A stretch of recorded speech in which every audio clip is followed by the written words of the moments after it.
Okay, delegates, conference, welcome back to the next session of conference. We turn to the first resolution of the afternoon, Resolution 6 on TTIP. That will be moved by Ross Casey and seconded by Tasmina Ahmed Sheikh, MP. So there will be a number of other speakers here in terms of amendments, remit back and so on. So I ask for your patience in the debate. So please welcome Ross, who will move the resolution. Ross Casey.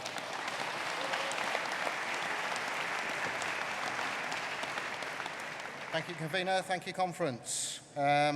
Before I start, I'll say that we will also be supporting the amendment as worded. The Transatlantic Trade and Investment Partnership. So what's all the fuss about? It's just, after all, it's just a trade deal.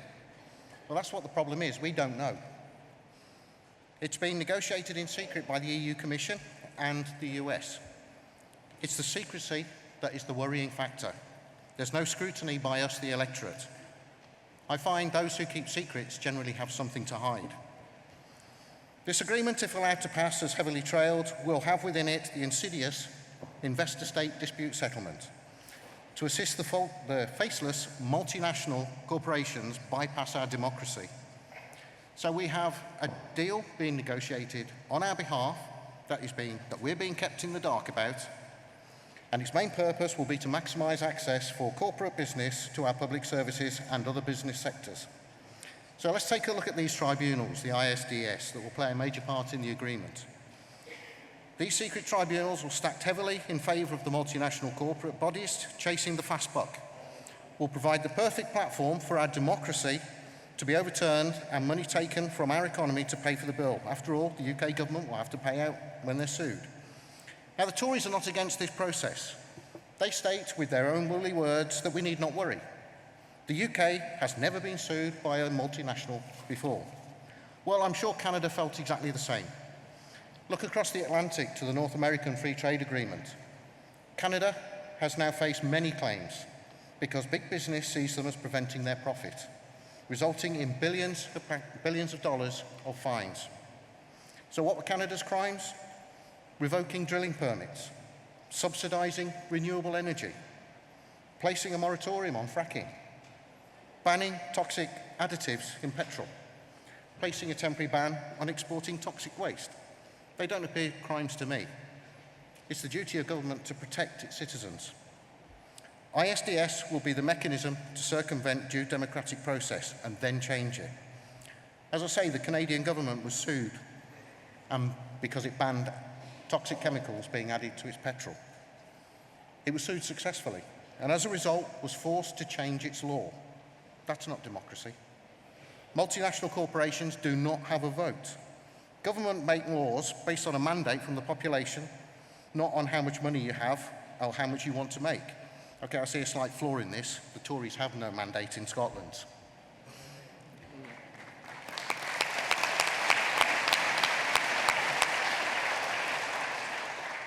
So this shows the truth hidden by the lies of the UK government, that these treaties do not inhibit change in the public interest. The Tories claim TTIP is safe, and as such, have not sought protection from the NHS. The investor-state process built into TTIP will, and probably, cause to smash any attempt to save the NHS from the corporate greed, to re-regulate the banks, to curb the greed of the energy companies. ISDS shuts down democratic alternatives.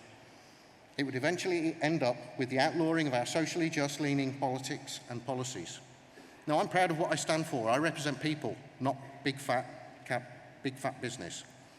So it's not just the NHS that's at stake, it's all of our public services, such as education, water, food standards, to name but a few. For example, there's a growth hormone used in the US beef industry that's banned in the EU. This is due to its links with cancer. This would eventually be used here as it's cheaper than our methods and makes cows grow quicker. So fatter cows faster equals more profits. ISDS will make this happen. The French government can protect its film industry and has done so. Cameron and his Tory buddies do not care about our public services. They've demonstrated this in abundance since 2010. We as a nation are not having a debate around the implications of TTIP. We cannot be, as most of the population are ignorant of its existence. There will be many proposals contained within it that will eventually just be passed and imposed upon us, which will be detrimental to our country. This would undermine the national interest and also trust in the EU as a transparent and democratic organisation. If we do not heed the warning signals from around the globe with similar trade deals, we will sleepwalk into the loss of our democracy. The seeds are being sown right now by the Tory government down at Westminster with such things as the trade union bill, and they're stopping subsidy of the onshore wind farm industries. So let's be united in this. Our public services are not for sale. Services are just that. The population require them and use them. The state provides them for the benefit of all and not just those that can afford it. Support the resolution and the amendment.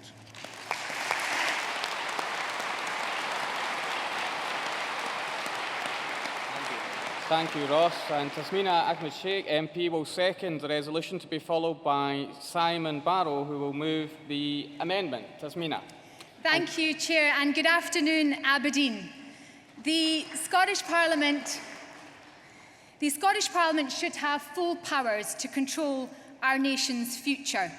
It is therefore essential that the Scottish Parliament and the Scottish Government are able to take these decisions without the threat of costly and lengthy legal challenges by vested interests superseding our best interests. That is why I've joined with my MP colleagues at Westminster to oppose the sections of the Transatlantic Trade and Investment Partnership which would undermine the democratic will of the people of Scotland. Friends, I'm happy to report that every single SNP Member of Parliament has now signed a House of Commons motion on this issue. We have not only pledged to oppose Investor-State Dispute Settlement Mechanism, or ISDS, which would give foreign corporations enhanced legal power to challenge public policy, but we've also committed ourselves to defend the high standards of food production and financial and environmental standards that protect us as European citizens. We must not let this deal undermine the quality and status afforded to Scottish produce like Scotch beef, lamb, Arbroath smokies or Stornoway black pudding.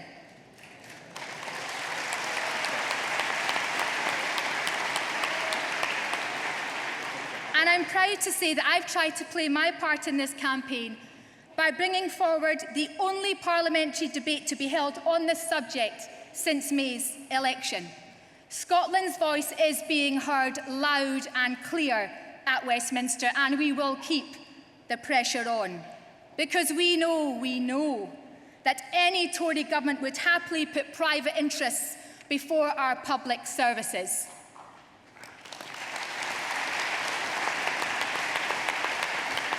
And we also know that whatever the Labour Party policy might be today, there's a pretty good chance it won't be the same tomorrow.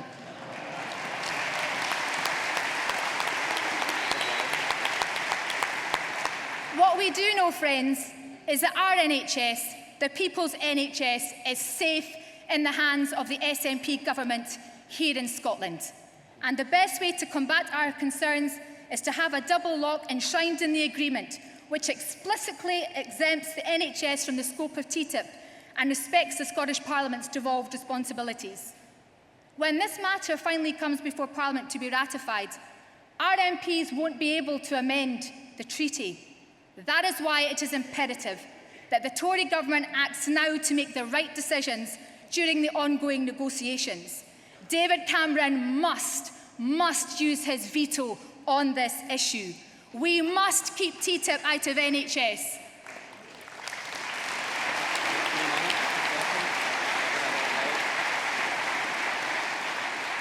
We won't hold our breath on David Cameron, friends, but we will hold the Tories to account.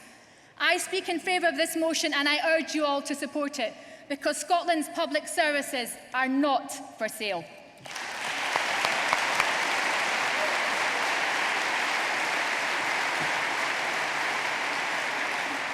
Thank you, Tasmina. And to move the amendment, I call Simon Barrow, who will be followed by Alan Smith, MEP. Simon.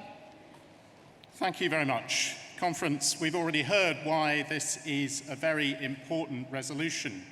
And by accepting a small amendment to an important motion critiquing TTIP, its contents and its process, the SNP will be sending out an important message from Scotland to the world. And that message is that any treaty, not just TTIP, which seeks to harmonise trade relations for 800 million people across Europe and the United States, must demonstrate that it is a fair economic mechanism designed to promote public benefit, not the selfish interests of a number of large corporations and wealthy individuals.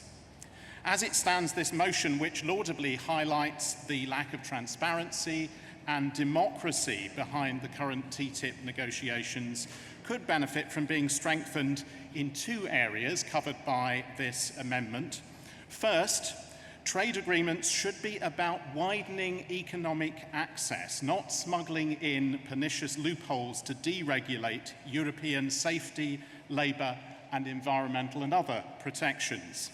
Second, we in Scotland need proper safeguards for services, including, of course, the NHS, presently under the control of the Scottish Government. Yes, that's obviously the case. But we also need protection for all public provision currently held at Westminster or guaranteed within the EU, which impacts the people of Scotland and our friends in other parts of these islands. And by incorporating a clearer, tighter wording in the final paragraph, as this amendment to the motion does, and as you have it set before you, it specifies those two important ends. It's been agreed by the movers of the resolution, and I urge you to support it and the motion. Thank you.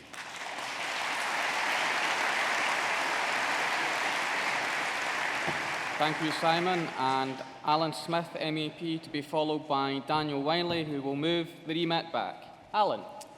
Derek, thanks very much. Conference, I'll be brief. I very much welcome this motion and the amendment. I'm proud to speak in support of the amendment, both of which I support. Our values, it's important to remember our values. We are not anti-trade, but we must take TTIP on its merit, and TTIP is a trade deal on steroids. The implications of TTIP go way beyond a traditional trade deal about nuts and bolts and tariff standards and that sort of stuff. There are grave risks to the provision of public services across the European Union and the US as well. Remember this, there's two sides to this discussion. And Ian Hudson and myself, as your MEP team over in Brussels, have been tireless in fighting for our values as a party. Our values of transparency, accountability, and above all else, keeping public services in public hands. We're also bound as your representatives in these discussions to the extent that Scotland has influence on these discussions. We're represented by MEPs within the European Parliament, which will have a say on the eventual text. We do have influence as it progresses. But we're represented in the Council of Ministers by David Cameron, and I have limited faith in his interests, in our interests. We're obliged to you by the motion that we passed by acclaim in Glasgow last spring to report back. If you're not getting my updates about what TTIP is and what's going on with it from Brussels, let me know. Come and register. We have the Global Justice Now Fringe meeting later this afternoon as well. But I also have some news. TTIP is evolving. It's going to continue to evolve, but the SNP, our priorities, our principles are clear. And SNP teamwork will be at the heart of this, as Tasmina has said in Westminster, as we're representing over in Brussels and Strasbourg, and as our government at home. So I can announce today, and I'll be tweeting it shortly, a letter has gone this morning from Nicola Sturgeon as our leader and the First Minister of Scotland to David Cameron. And in it, she urges explicitly, I urge the UK government to ensure that the NHS is fully and explicitly exempt from TTIP. And if this is not the case, to use its veto at the European Council to prevent TTIP progressing.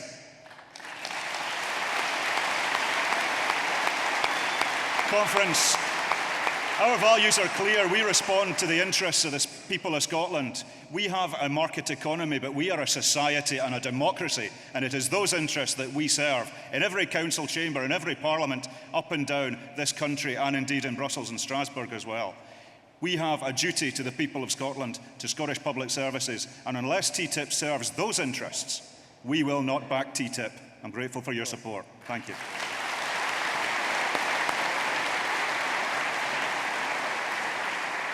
Thanks, Alan. And Daniel Wiley to move the remit back. If I can have a seconder, a formal seconder for the remit back. I do have a seconder, so Daniel, you can move the remit back, to be followed by Jerry Fisher, who will speak against Amendment 1. Thank you, Derek. I'm not remitting this back because I disagree with the sentiments of the motion, or the concerns about the potential impact of TTIP on public services, or the impact of ISDS and the need for greater transparency of negotiations. I'm not remitting it back because I disagree with the sentiments of the fine speeches that we've heard. Indeed, these sentiments have already been expressed in a resolution passed at Spring Conference. I'm remitting this resolution back because I disagree with the text. I don't think the resolution is particularly well written. It does not portray much knowledge of the inner workings of the European Union, and that this is more than mere linguistic significance. It has implications for our pro-EU position in the upcoming referendum. In short, it adds nothing to existing party policy on the subject. The European... Thank you. You're very kind. The European Commission is imposing nothing on the people of Scotland. The Commission is not some big, bad, sinister, shadowy institution from a Dan Brown novel. It is not the Illuminati. It is the body of civil servants who, in the case of international trade negotiations, carry out the mandate granted to them by the elected governments of the member states in the European Council. The fact that this mandate is not what we'd wish it to be is due to the wishes of these elected governments, not due to some secret undemocratic conspiracy. Furthermore, any such deal agreed must be approved by democratically elected MEPs in the European Parliament and by democratically elected MPs in national parliaments, at least one of which, in Greece, is currently controlled by an anti-TTIP governing coalition. And if one parliament says no, then it's sunk, so this game ain't over by any means. It's flatly untrue for the resolution to state that we are not being given an opportunity to consult and debate the TTIP implications within the European Parliament. The Parliament has in fact already published a report laying down clear red lines before any such deal can be approved. To portray TTIP as something which the Commission is imposing on us is not only distorting the process, it plays the Eurosceptic game for the Eurosceptics by adopting their inaccurate caricature of how the EU works and their exaggerated notion of the Commission as some sort of dictatorship as part of the supposed lack of democracy within the EU. And this does not help us ahead of a referendum where we will be making the case for European Union membership. The SNP have a clear position on TTIP. It is a deal we cannot accept without protection of our public services, our food safety laws, our environmental standards, and our government from being sued by multinational corporations. We have made this clear in previous resolutions and have no need to muddy the waters by deploying inaccurate rhetoric which panders to Euroscepticism. Thank you.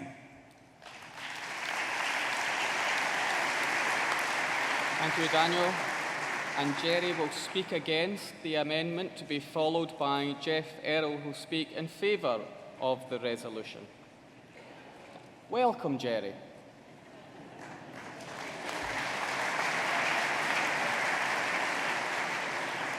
Conference, Jerry Fisher, delegate from Oban and Lawn. I'm opposed to this amendment. Indeed, I'm opposed to the whole motion.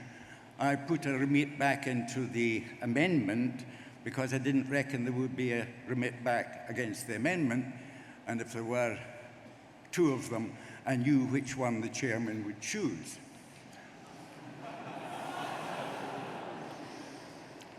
I'm now told, in fact, that you can't move to remit back an amendment on the strict reading of the standing orders. On the same strict reading of the standing orders, remit back doesn't require a seconder, yet on two occasions today we've required a second or third remit back.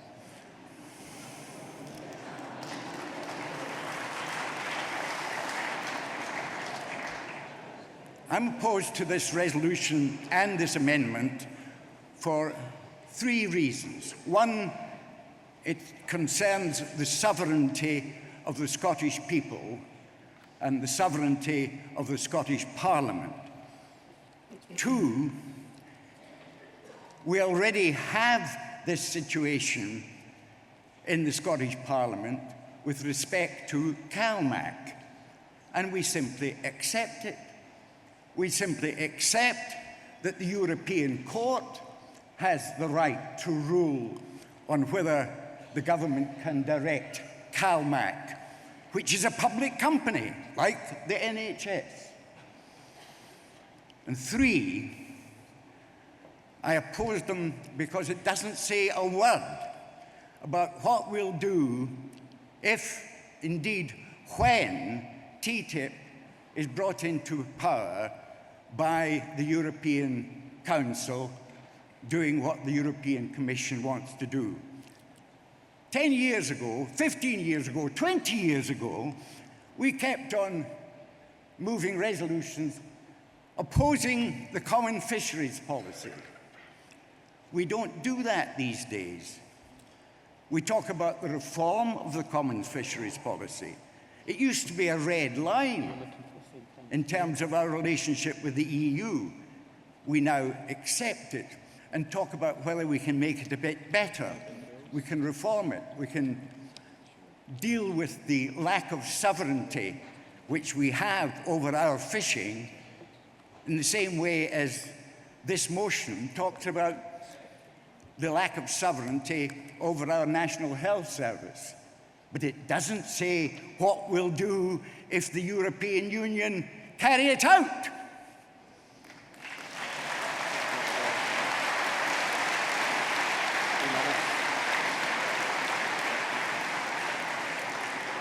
Well, Jerry, sometimes, as you know, we disagree about matters of order and so on, but I have to say that was one of the first times I've ever known you to stay 1 second under time. So thank you, Jerry. And despite the grief you give me every conference, I love you dearly. And on that note, we move on to speak in favour of the resolution, Jeff Errol, whose special interest is that he is a nurse with interest in defending the NHS, to be followed by Anas Hassan. Jeff is also a first-time speaker at conference. You're very welcome. Thank you, delegates, and I'm pleased to be here at my first ever conference. I'm pleased to be a member of the SNP. Colleagues, I support this Resolution 6 and the amendment from Leith, but I have to say I am very concerned that the resolution doesn't specifically talk about rejecting the Investor-State Dispute Settlement, ISDS. I work for the NHS and I'm a nurse prescriber, and in doing that I'm aware that one of the largest costs to the NHS is the medicines bill. Currently in the UK and in Scotland and at health board level, we have mechanisms which allow us to measure the effectiveness of medicines and whether they actually give good value for money. ISDS will undermine these mechanisms and will give pharmaceutical industries the right to sue governments over their legitimate policy decisions if they feel that these affect their profits. This will give pharmaceutical companies a legal mechanism to undermine the government's policies that we designed to protect public health and address health inequalities. We must resist this corporate demands of the pharmaceutical companies. We must resist the demands of a neoliberal capitalism that puts profits before the people and Scottish democracy. We must reject the notion of ISDS in its attempts to undermine our public policy making that is designed to protect the public health of Scotland. I'm a member of the SNP because I believe it is the people of Scotland and it is the government of Scotland that should decide on our nation's health priorities. Support this resolution. support this resolution, but at the same time I call upon our elected representatives to make sure that we reject ISDS and we protect the NHS and other public bodies in Scotland. Thank you.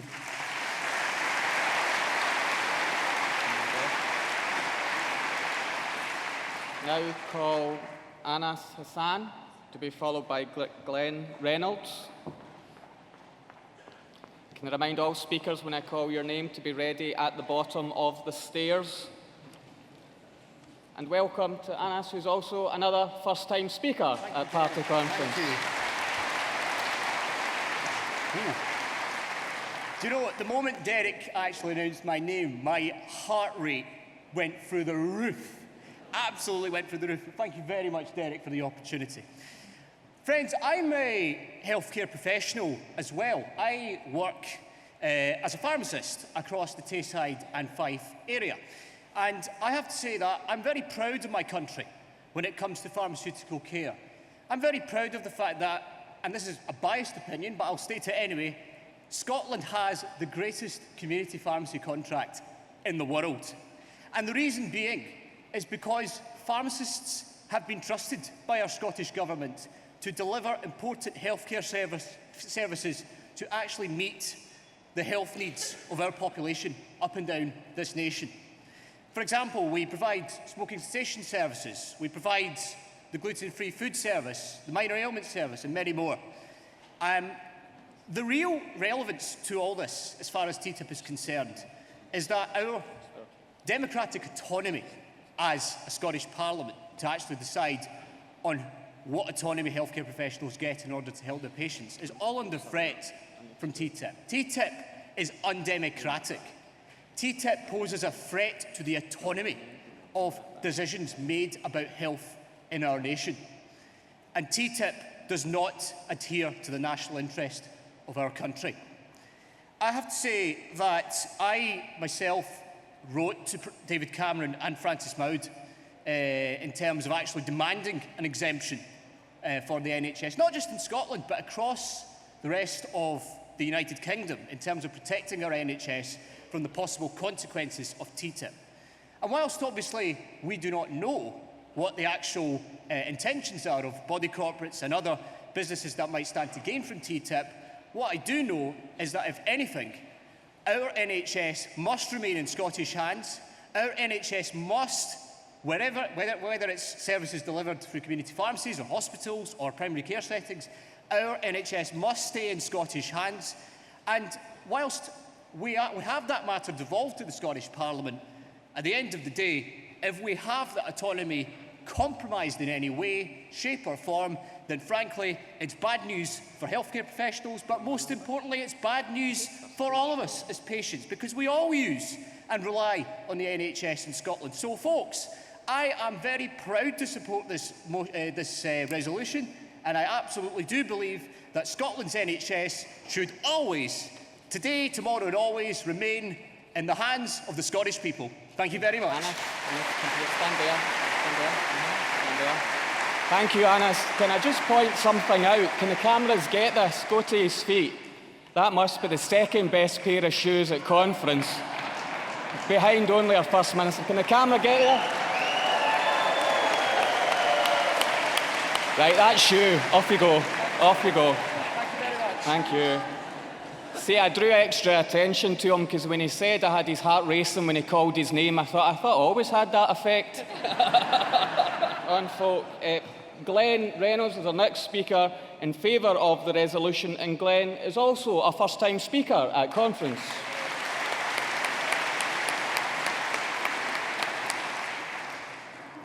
Not sure I can compete with that, but I'm very proud, conference, to be here to speak in support of the resolution and the amendment.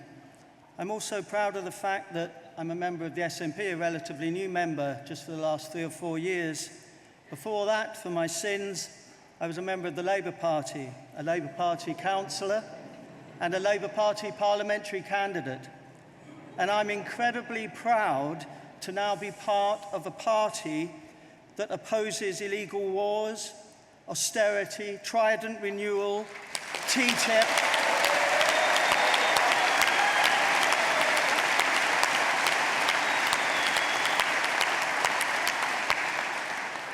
I cannot understate just how liberating it feels to be a member of a party that inspires and enthused with real joined-up thinking about these matters.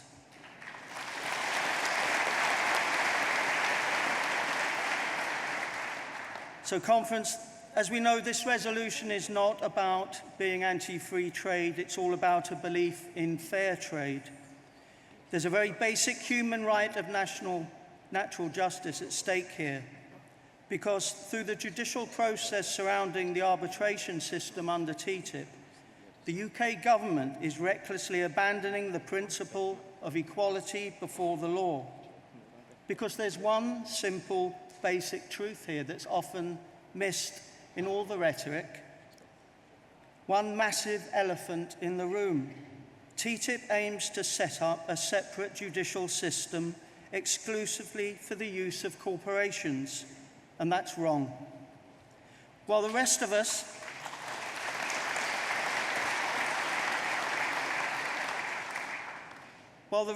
Conference, must take our chances in the courts, the domestic courts, corporations across the EU and the US will be allowed to sue governments before offshore tribunals of self-appointed corporate lawyers and behind closed doors. They'll be able to challenge the laws they don't like and seek compensation if sovereign states fail to deliver privatisation. Citizens like you and me will have no jurisdiction, no rights of audience. It's absolutely shameful. This is the biggest trade deal in UK history. David Cameron in Manchester last week referred to it only in passing, and I wonder why. As you know, Cameron talked about equality and opportunity. To the party faithful and all those who smuggled their way through the streets of Manchester, hiding their party badges as they were told to do. I don't know what they'd do in Scotland. But the very basic human right of equality before the law is, thanks to these tribunals, being torn to shreds. This conference is the reality, is it not, of the Tory brand, the rights for multinational investors, but no rights for people and institutions that have put their trust in democracy and public services. It would appear that under TTIP, as under the Tories, all are equal, but some are more equal than others. A quote you may well know from George Orwell's Animal Farm, a book about pigs, with which...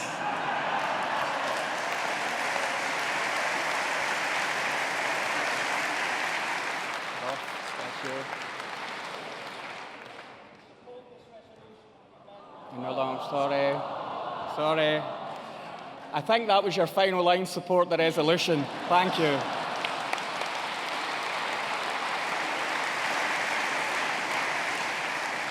As a first-time contribution, it was, I thought, excellent, and you are most welcome from the Labour Party, you and every other member of the Labour Party that has joined the SNP.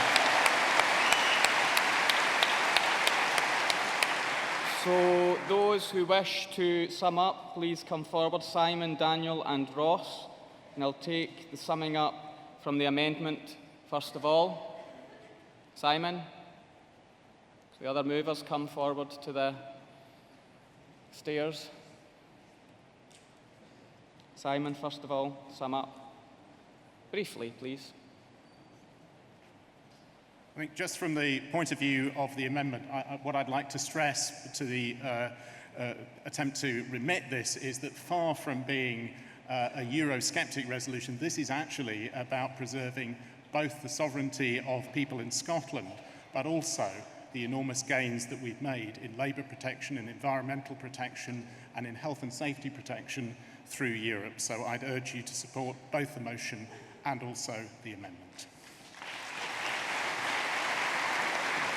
Thank you. And Daniel, for the remit back. You wave, okay. And Ross, to sum up for the resolution. Thank you, Convener. Conference. As stated in the remit, far from being Eurosceptic, this resolution and the amendment seek to defend our democracy within the EU, and also protect our public services. The TTIP process is constantly evolving. We have heard this from Alan and Tasmina. Even today, the First Minister has sent a letter outlining our position in regards to this. I would urge you to support both the motion and the amendment. Thank you. Thank you. Delegates, cards at the ready. Those in favour of the amendment, please show. Thank you. Cards down. Those against the amendment, please show. I don't see any cards against the amendment, so, yeah, okay. So, remit back. Those in favour of the remit back, please show.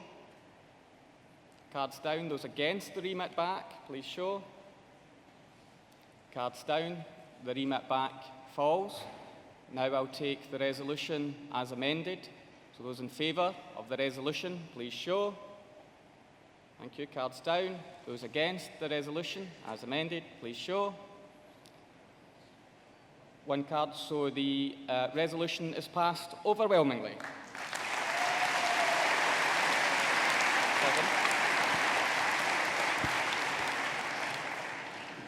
Okay, we move on to Resolution 7, to be moved by Maggie Lennon and seconded by Francine Whitmore.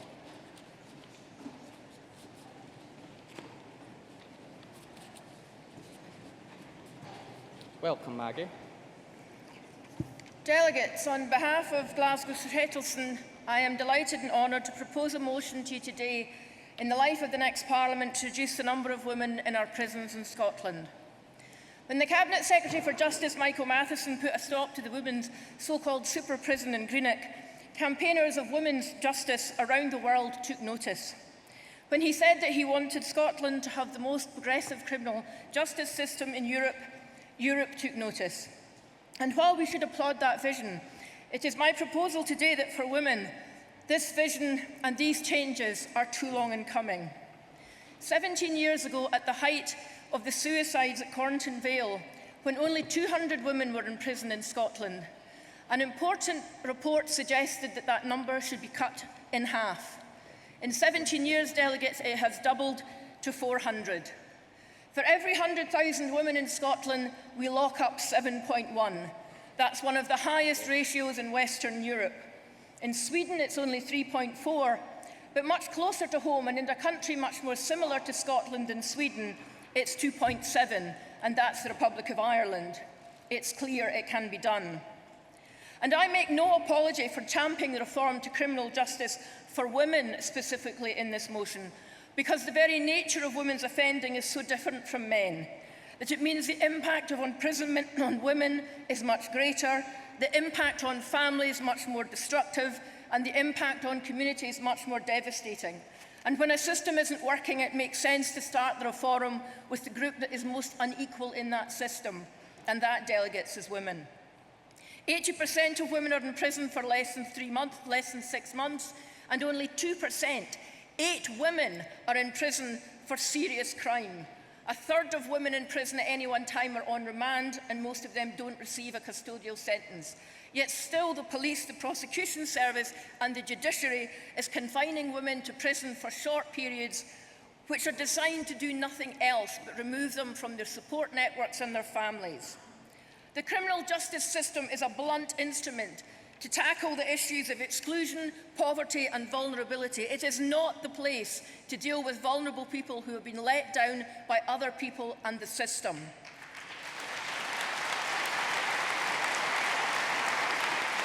A society founded on the principles of social justice, principles that everyone in this room adheres to, then a society must act on that fact.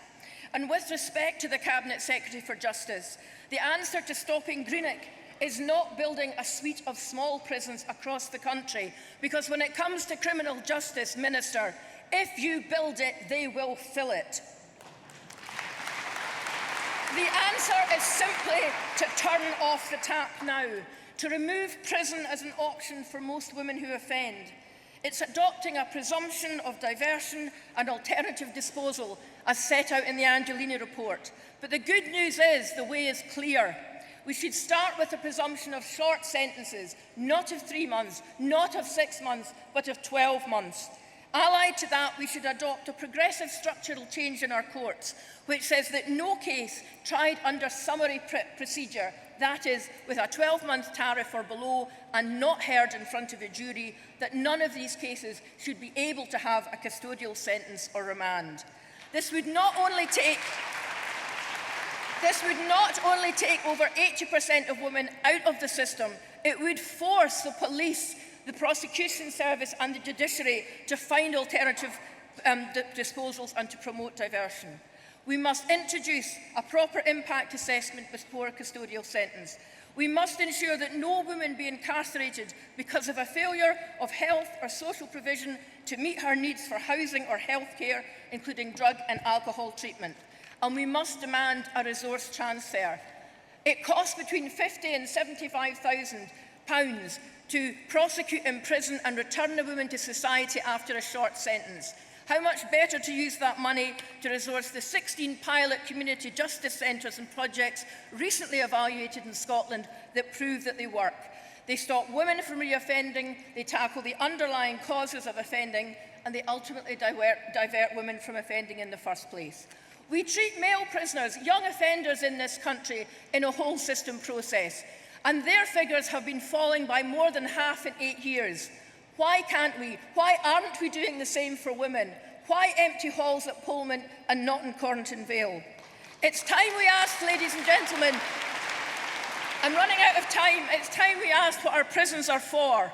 It's time to ask that we build resilient citizens and not prisons. Delegates, we can't wait another 17 years. Have the vision, take the leap of faith, vote for the resolution as a first step towards the most progressive criminal system in Europe. Thank you.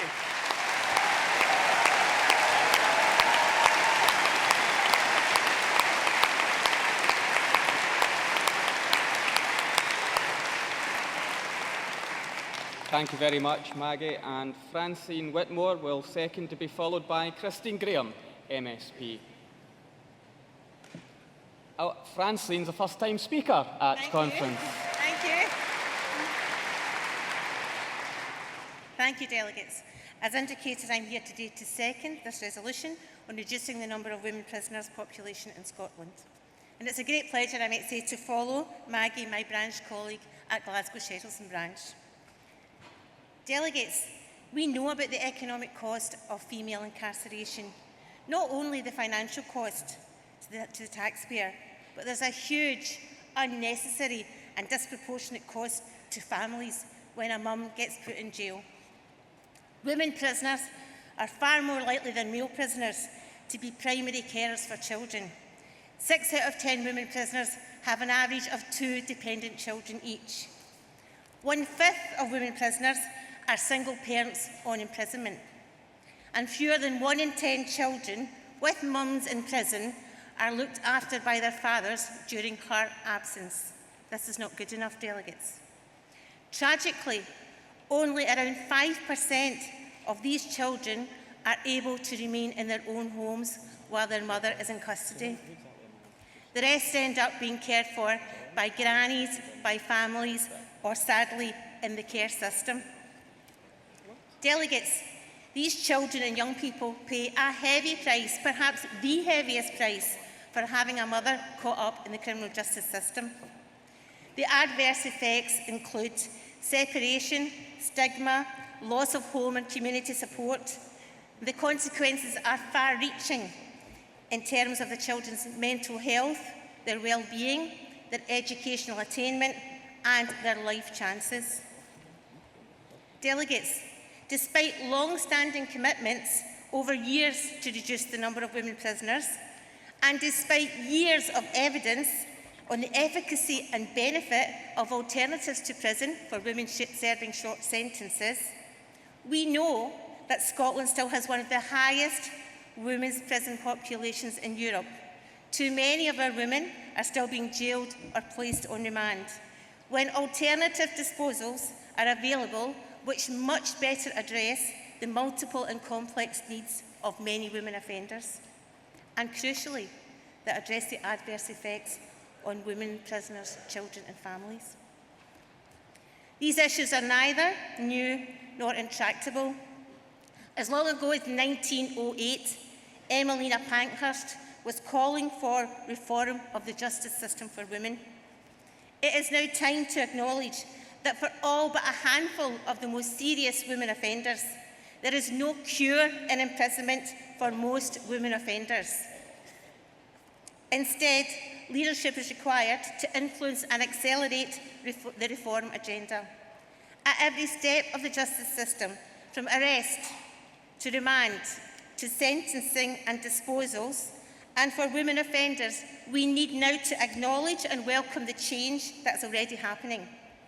We should commend the Justice Secretary for his leadership in funding a range of specialised projects, which Maggie spoke about, at local and community-based level, as an alternative to custody for women offenders. We should also commend the work of activists and organisations like Women for Independence and Justice Watch. Your time's up, Francine. Time's up. Finish off. Please support the motion. Thank you. Thank you.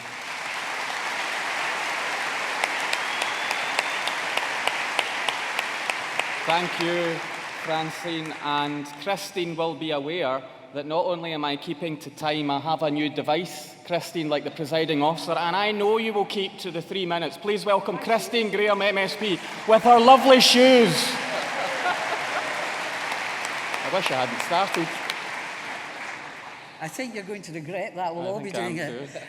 I'm delighted to support this resolution. I've chaired this Justice Committee for 4 years, and the previous one for nearly 4 years. And it's absolutely right. We imprison far too many women. These women are very damaged. They have alcohol and drug issues. Sometimes they've got both. Sometimes they come from a generation of women. So it isn't always granny that's available to look after the children, and they have to go into care. And I'm glad that the Cabinet Secretary is being commended for the steps he's taken in cancelling Inverclyde Prison, because that wasn't the way forward. And he is trying to develop units across Scotland where they'll be supportive of these women so they can return to ordinary life and to live a better life for their families. In fact, I had the privilege to visit the 218 project in Glasgow, which has they're very small units, only about 10 women there, and it's very concentrated support, but it works. And if it works, then we should support it. But my message to this is, and you won't hear this very often today at this conference, this isn't party political. I chair the Justice Committee with an independent on it, a Liberal Democrat, Labour, Conservative and SNP, and we all agree that too many women are imprisoned, and we want to change it. And we want to see these women given a helping hand to return to ordinary lives, perhaps an ordinary life they never had. So there you are. It isn't party political. Isn't that good? Thank you very much.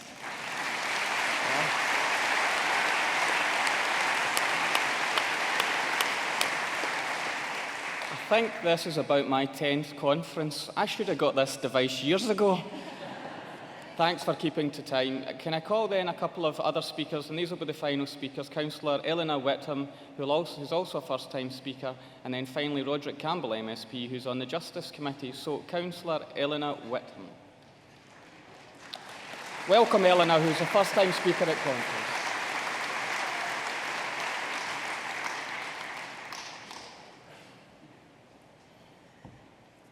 Good afternoon, conference, although I've been up since 3 o'clock this morning, so it actually feels like late evening to me. I worked for over a decade supporting some of our most vulnerable women in various roles with Women's Aid and Homeless Services. Whilst the criminal justice system is making great progress, countless times I witnessed children being taken into care after their mother was jailed for failing to live up to a contact order. Now, this is a contact order where a woman has to hand her children over to a man that she knows to be cruel and violent. I saw women harshly sentenced for prostitution and drug offences, while their pimps, their dealers and their clients had no sentences at all.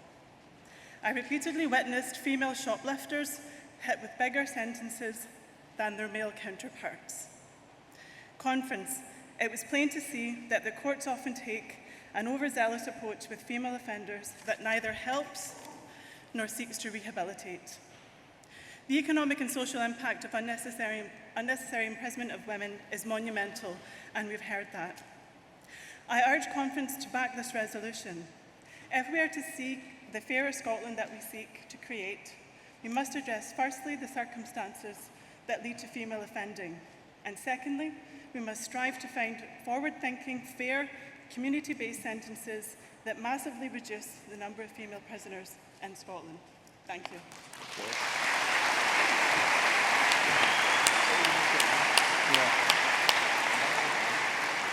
Thank you. Now call Roderick Campbell, MSP, as a member of the Justice Committee.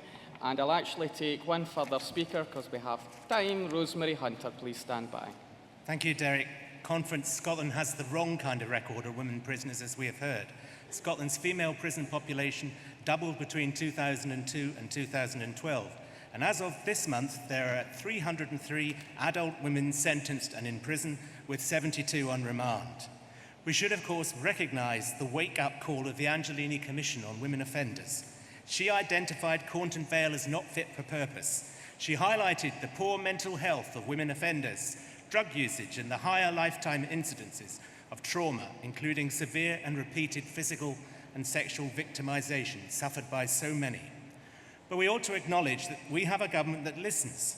Inverclyde abandoned a clear commitment to much smaller national unit at Cornton Vale, and a clear commitment to 5 community-based custodial units, and also support for projects like 218, which we've heard. An approach based on a commitment to tackle the issues of alcohol, drugs, mental health, and domestic abuse in a community setting. We need, of course, to tackle the cycle of reoffending, and we need to encourage mentoring in preparation for release, so that we can avoid the situation where women are released from prison, given a small amount of money to last them until they're entitled to benefits, which often go straight on drink and drugs. We must avoid setting them up to fail. And we need to ensure that those who are in prison are given the opportunity to change their behaviour. I accept, of course, the overwhelming aim must be to divert women away from the criminal justice system in the first place. That number of 72 on remand is too high. Conference, this motion talks about the fact that 80% of women are serving sentences of 6 months or less. Even Michael Gove, south of the border, recognises the need for alternatives to prison. And here in Scotland, we have a government that has embarked on a consultation on proposals to strengthen the presumption against short sentences.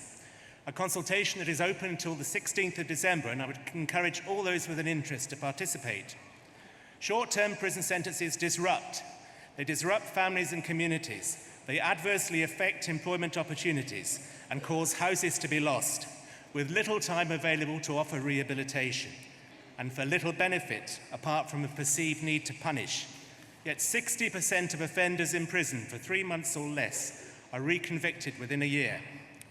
In 2011, the government introduced a presumption against sentences of 3 months or less, yet 66% of custodial sentences in 2013-14 were for 6 months or less. So it's right that we should seek to extend that, while recognising, of course, that for a very small number of women, longer prison sentences are appropriate. Conference, this motion has a laudable aim. Support the motion. Okay. Thank you, Roderick. And our final speaker will be Rosemary Hunter from Dunblane. Welcome, Rosemary.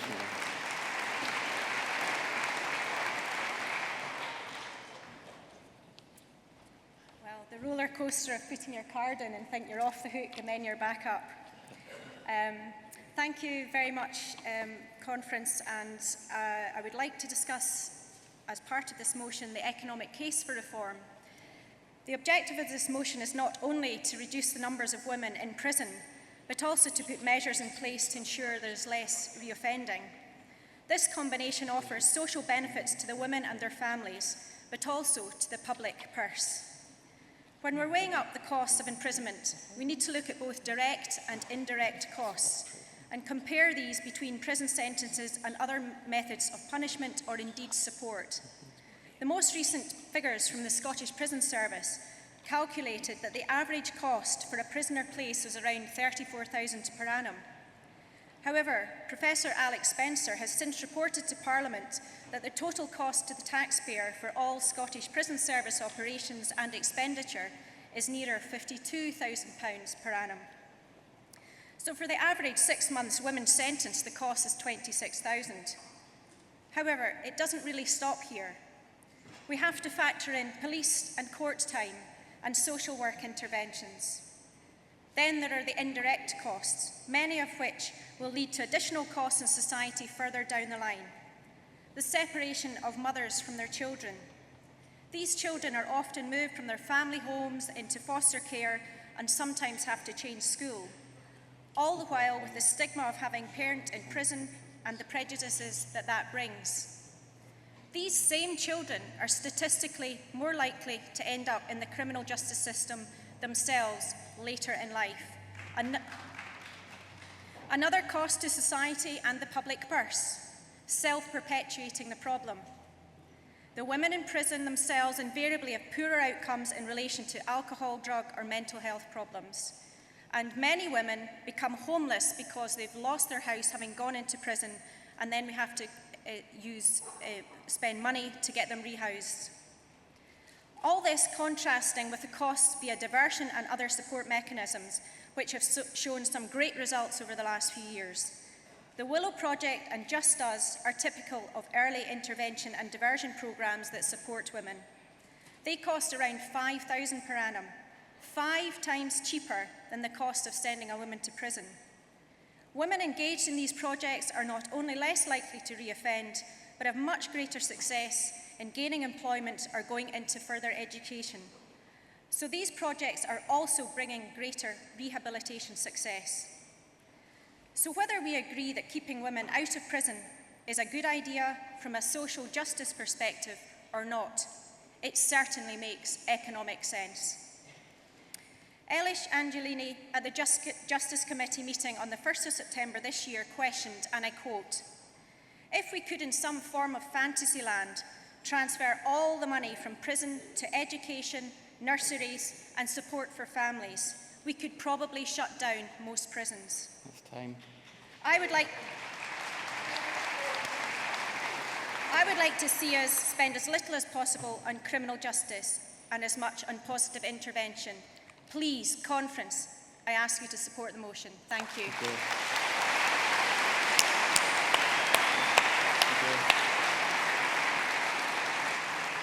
There are no cards in against. Will the mover waive her right to sum up? Yes.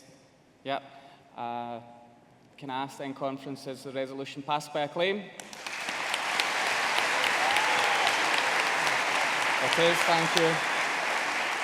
We are running slightly behind schedule, but I've been trying to call as many speakers as I can. Can I ask the permission of Conference to take our final resolution of this set on the third sector, and that means we'll take 10 minutes of the Westminster slot's time, but it will leave them with plenty of time to tell you what they've been doing at Westminster. But I would really like to take this final resolution to have Conference's approval so to do. Thank you. Can I therefore call Julie Bell to move the resolution, to be followed by Bethan Wamman to second, and our final speaker will be Tony Giuliano on this subject. So if you can keep the speeches concise, I would greatly appreciate that. Julie. And Julie, I've just realised, is also a first-time speaker at Conference. Good afternoon, Conference. Around 350,000 more children and their families are heading into poverty due to changes in tax credits and social security.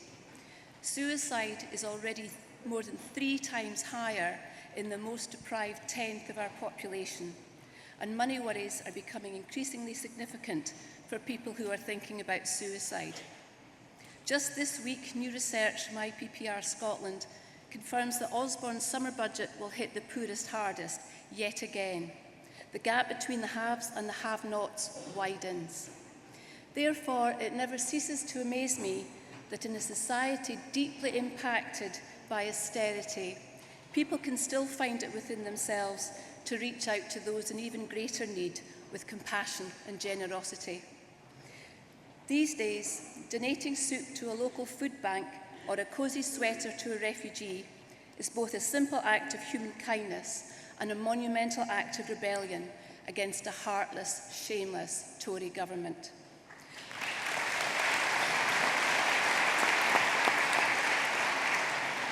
I am so proud of our Scotland and our people today.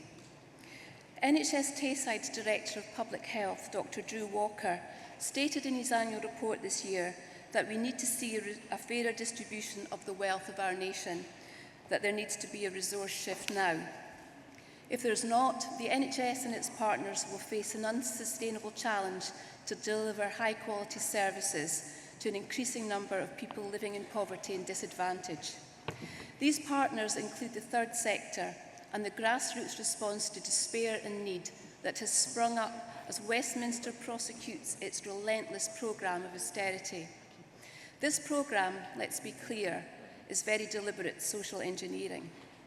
We must continue to challenge this bleak agenda as individuals, as activists, as politicians.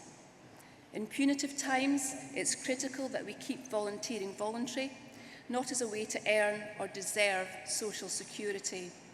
We must not punish or sanction people financially when they're in receipt of support, whether they're volunteers, people with a disability, job seekers, unpaid carers, or people with a pension.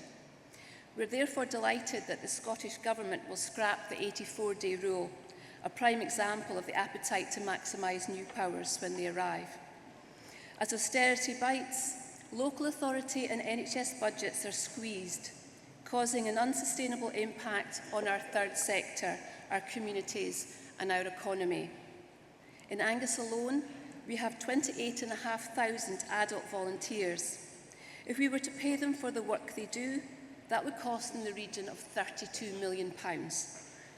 28% of people in poverty in Angus are volunteers. Those numbers, however, tell little of the impact volunteering has on people's lives. Without them, we would soon find out. The role of the third sector, whether formal or informal, is a vital life-saving thread in the fabric of our society. It needs to be properly recognised as such. Conference, we have no doubt that the Scottish Government values our third sector.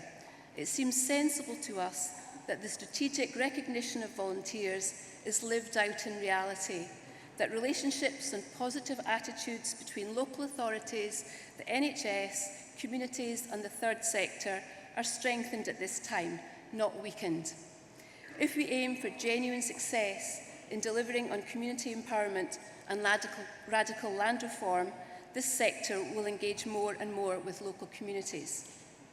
Kirriemuir and Dean Branch believes wholeheartedly that the third sector is crucial in helping us to build a more equal, empowered and more resilient society, to mitigate the impact of austerity, to create a fundamental response to the shifting dynamics of real life in Scotland today until independence is ours. That's real revolution.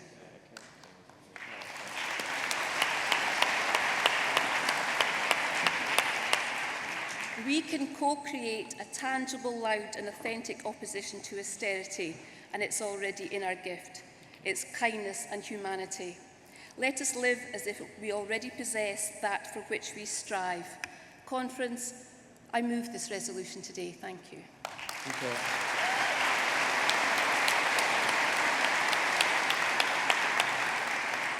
Thank you. And Bethan, can you second? And I know it's changing the time allotted, but I can give you 2 minutes to speak. And Tony, I won't be able to call you on this occasion. But please welcome Bethan, who's a first-time speaker at conference.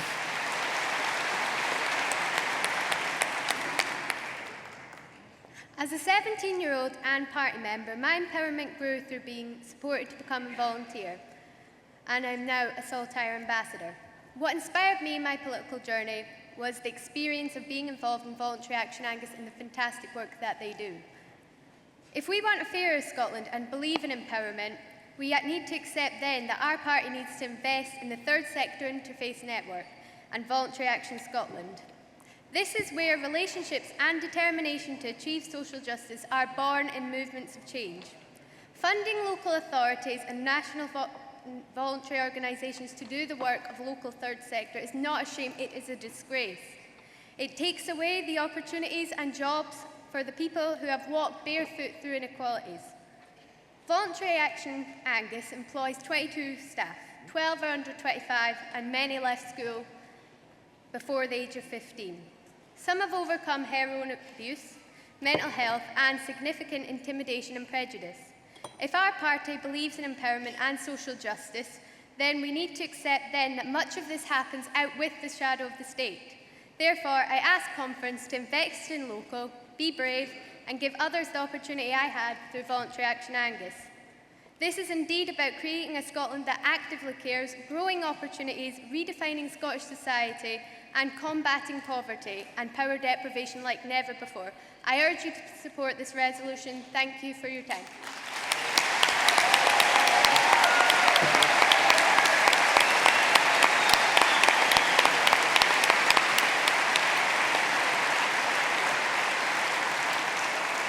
Thank you very much. And now, Conference, would you like to hear from our Westminster group? I think you could do with that. Do you want to hear from our Westminster group? Okay, so I am delighted to welcome our Westminster group leader and, of course, the deputy leader of the party, Stuart Hosey. But to compare this section of the party conference, please welcome John Nicholson, MP for East Dunbartonshire.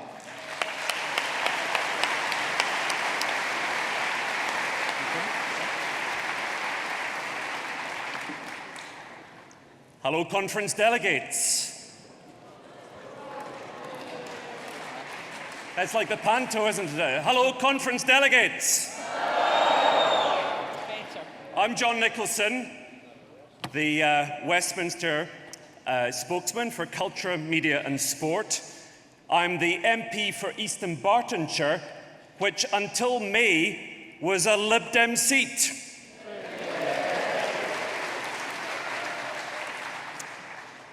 Now, I don't know if you heard, but the SNP did quite well in May's general election. When we got to Westminster, we promised that we'd make our voices heard. We promised that we'd make Scotland's voice heard. And with your help, boy, have we made Scotland's voice heard.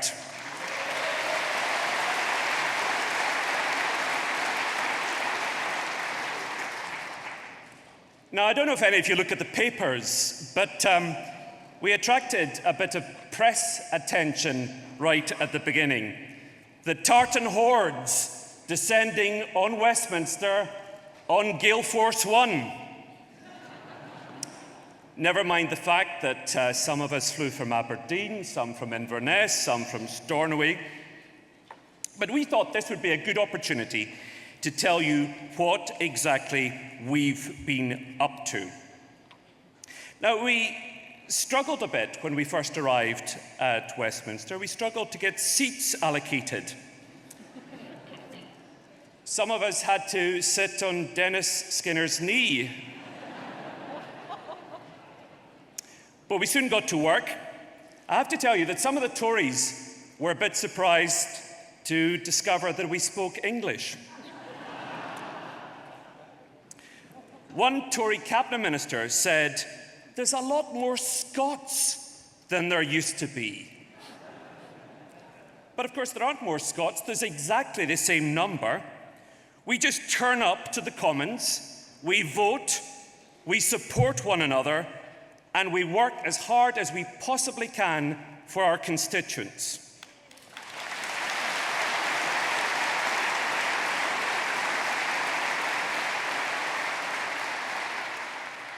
Now, we thought this would be a good chance to tell you what we've been up to at Westminster. We're calling it the Westminster Hour. Now, I don't pretend that's an original title, but we couldn't think of anything else. And over the next 60 minutes, you'll hear from each of my friends and colleagues there representing the length and breadth of Scotland. But first up, it's my privilege to welcome our Westminster leader, the Right Honourable Angus Robertson, MP for Murray.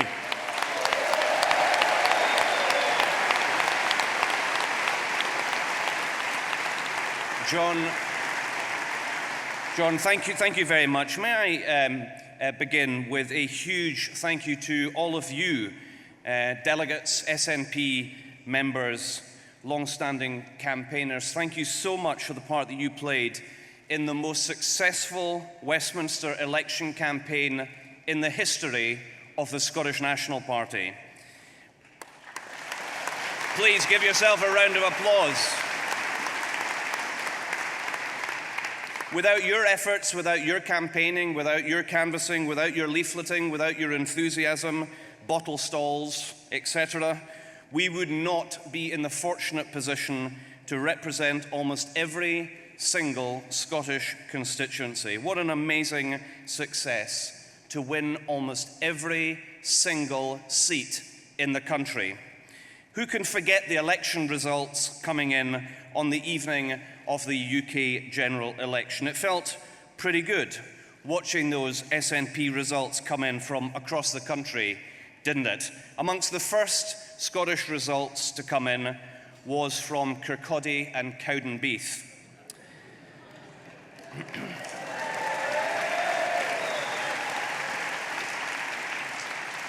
Now, I know why you're applauding. For the observers who are at the SNP conference and maybe are not as well versed in Scottish political geography, Kirkcaldy and Cowdenbeath is an area that was represented by Gordon Brown since 1983 and until recently had a 23,000 Labour majority.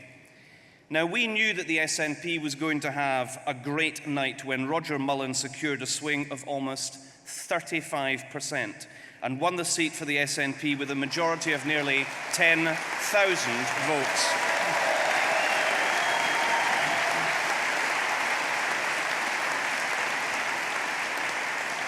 With that kind of reaction, I'm tempted to read out many more results. I will mention some more, because shortly after that, we heard the result from Paisley in South Renfrewshire.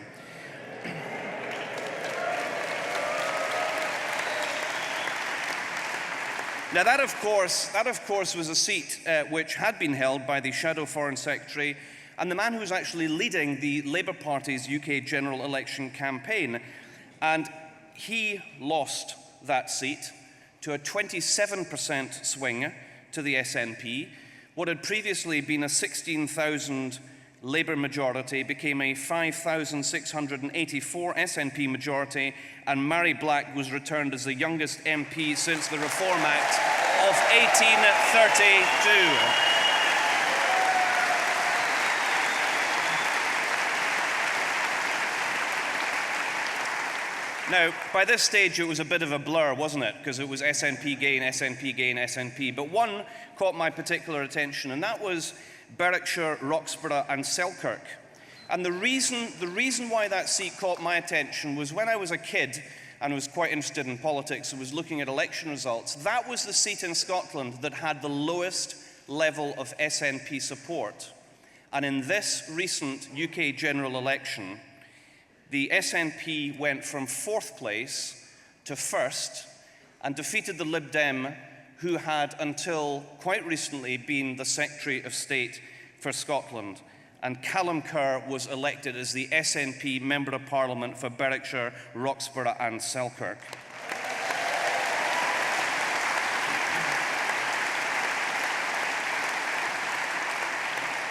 So from pretty early on in the evening, it was clear that the SNP would overtake the Lib Dems as the 3rd biggest party in the House of Commons, and that would give the SNP an important official status and role in the UK Parliament.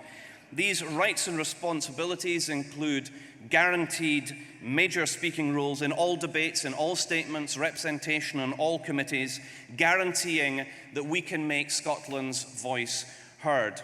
We also have 2 questions to the Prime Minister every week, and I'm proud that it's the SNP that was first in this Parliament to raise the refugee crisis at PMQs. We are at our heart an internationalist party. And I also think it's important that we've highlighted concerns about the march to war in Syria, or the oversight of drone strikes, or the living wage, the impact of Tory welfare changes, the Scotland Bill, just to mention some of those opportunities that we've taken at PMQs. We chose to use our first opposition day to debate and highlight the plight of refugees. And as we promised in the general election, we worked constructively with other parties, and the SNP motion was co-sponsored by the Labour Party, the Liberal Democrats, the Greens, Plaid Cymru and the SDLP. Sadly, the government weren't prepared to acknowledge that we have a responsibility to help people in need who have made it to Europe, to their eternal shame. The early impact of the SNP has been widely commented on. The Speaker, John Bercow, said the following: "I think the significant thing is that whatever you think of the SNP, their parliamentary party has said something very significant by its behaviour since May about group solidarity.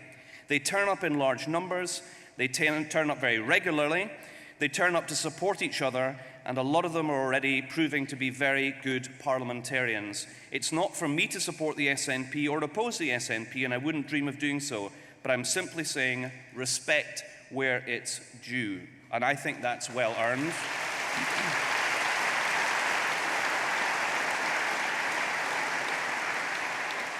Since the general election, the SNP has not just participated in great numbers in debates, there have been amazing contributions. Hopefully all of you saw the fantastic maiden speech by Mary Black. If you haven't, perhaps it's because it was cut off by the BBC, but you can join the millions of viewers who've already seen it on YouTube, and I'd recommend that. There have also been really powerful contributions from across the SNP group, and we've also been able to cause a number of embarrassing and significant U-turns for the UK government. In July, the Tories sounded the bugle for a retreat on fox hunting. That retreat came just with the threat of an SNP vote and a very effective campaign by Brian May and others. That was the fourth issue where the SNP group led the opposition in forcing the Tories into backing down in less than 2 months. Our effective opposition stopped the EU referendum being on the same day as the Scottish Parliament election. We ensured that any moves to repeal the Human Rights Act were kicked into longer grass, and there was a debacle over abandoning a vote on English votes for English laws. This is another very powerful reminder of just how fragile the Tories' majority actually is. On these 4 issues, it was non-existent. They were staring defeat in the face, and there will be many more such issues which we will pursue as the effective opposition at Westminster. Of course,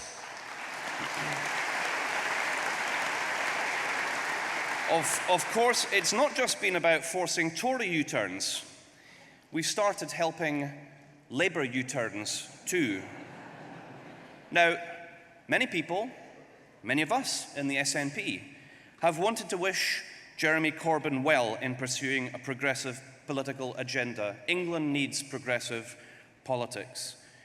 But unbelievably, he and John McDonnell were planning to vote with George Osborne on the Tory fiscal charter.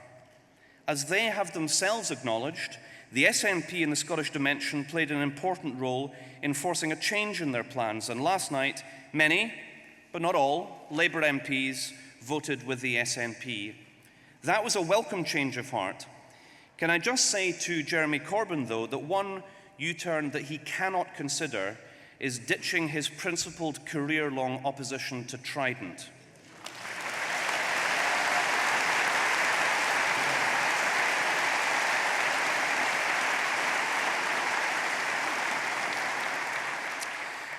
We will have to decide shortly at Westminster on Trident, and the SNP will resolutely oppose the renewal of weapons of mass destruction and the enormous, the grotesque waste of £100 billion.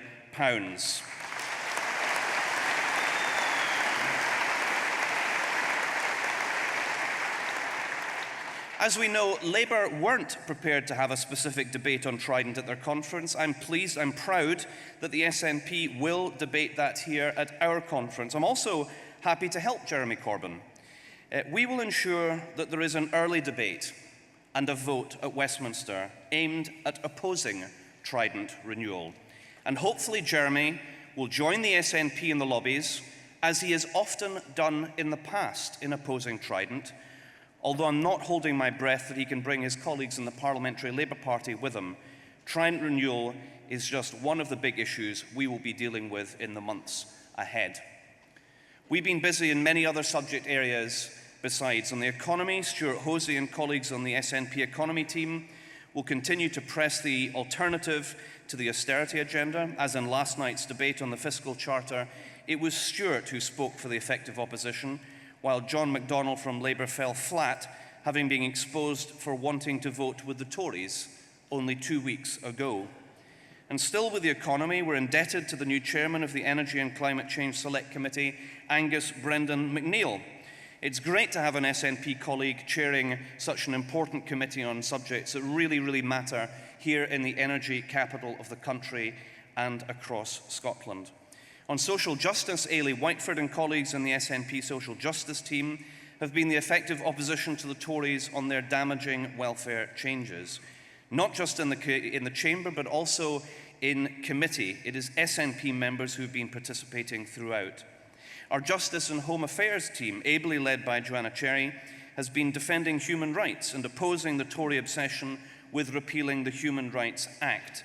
It's the SNP that has been the effective opposition on that subject and to the nasty, divisive and flawed immigration bill.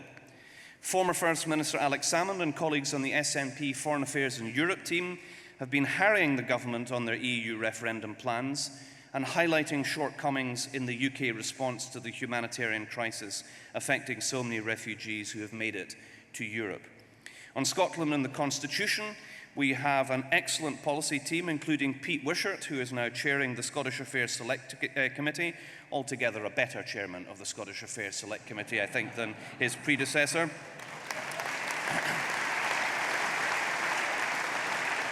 And uniquely at Westminster, it's the SNP which has been an effective opposition to the Tories and their shortcomings on the Scotland Bill by working in close partnership with the Scottish Government and turning up in big numbers for key debates, while Labour have only mustered a small number of participants.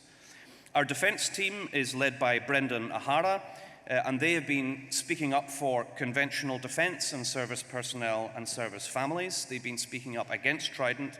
They've been highlighting the reasons why the northern dimension, our immediate surrounding area, must be prioritised in the forthcoming security defence review, and also been calling for the replacement of maritime patrol aircraft. We also have a talented policy team dealing with areas which are partially devolved and partially reserved, dealing with issues like transport and HS2, broadcasting, health, and many other subjects besides. One of the things that we are now able to do as such a large group is not only work as an effective opposition at Westminster, we're also able to get out and about in the rest of the UK, and there has been real kindness and goodwill from people elsewhere in the UK following the SNP general election success. Not only are we better able to reach out to organisations and key actors in the rest of the UK, we are better able to communicate our progressive policies, our values and aims to people in England, in Wales and Northern Ireland. And all of this at the SNP at Westminster is possible because of some very special people who make this possible. We owe a huge debt of gratitude to all our SNP MP colleagues. They've been extraordinarily hard working at Westminster and in their constituencies. They've been setting up constituency offices, managing massive post bags and inboxes, and holding many surgeries for constituents. They've had to pick up the often arcane working practices at Westminster and at the same time have rightly deserved reputation amongst the House of Commons staff, from doorkeepers to the library and the police, as approachable and friendly colleagues. We also owe a particular debt of gratitude to our staff, who've worked flat out to support the challenging transition from only 6 original members. We're extremely lucky to have some experienced older hands who've remained in post, others who have volunteered, and we have since the election been joined by a very talented pool of researchers and assistants. I would like to personally put on record my particular thanks to our Chief Whip, Mike Weir, to his deputies, and to the staff Lloyd Abu Qatar and Hant Harvey.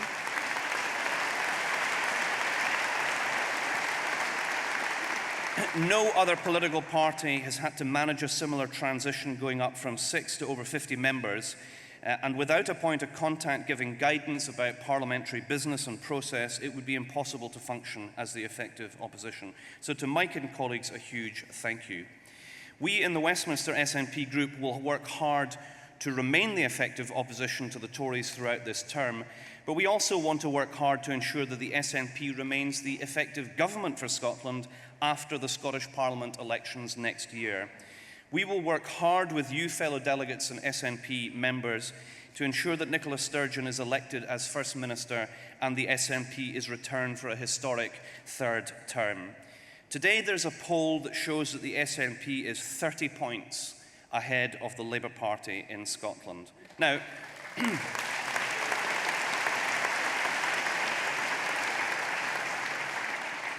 it's just an opinion poll, but wouldn't it be really, really good to secure another big victory for the SNP? We have selected excellent candidates, and we can win new constituency seats and on the regional lists. Both votes will matter to return a majority SNP government and elect Nicola Sturgeon as First Minister. The 3 seats I mentioned at the beginning of my address, I picked for a reason. They are amongst a number of constituencies that the SNP won in the UK general election this year, but we do not currently hold in the Scottish Parliament. It just goes to show that we can make further progress. So let's campaign to win those seats and seats like those right across Scotland. On behalf of the Westminster SNP group, thanks again to all of you, to all SNP members who helped make 2015 such a historic success for us in the UK general election. Let's work together to make 2016 an equally big success. Thank you very much.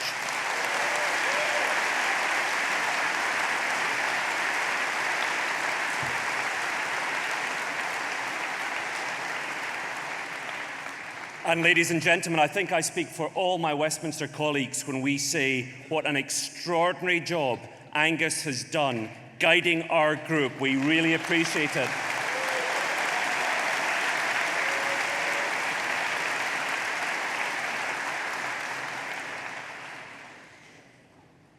Now, delegates, in most parliaments, being an MP elected at 30 would be an extraordinary achievement.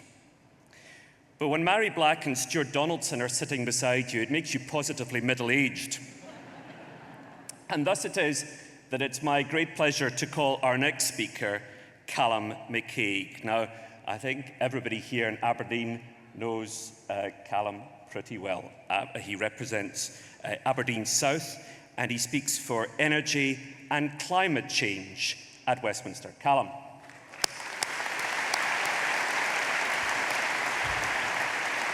Thank you, John. And if they didn't know me beforehand, I've been on this podium a few times, so you're getting to know me now. The brief for this, ladies and gentlemen, was to try and make it light-hearted. Unfortunately, I used all my best jokes this morning. For those of you that didn't get here in time, they were fantastic. For those of you that were here on time, please don't speak to those that have come late.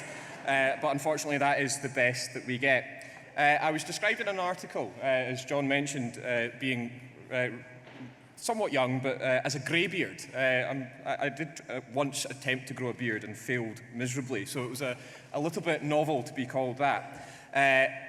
So, Westminster, an interesting place if ever there was one. In a nutshell, it's no way to run a country, but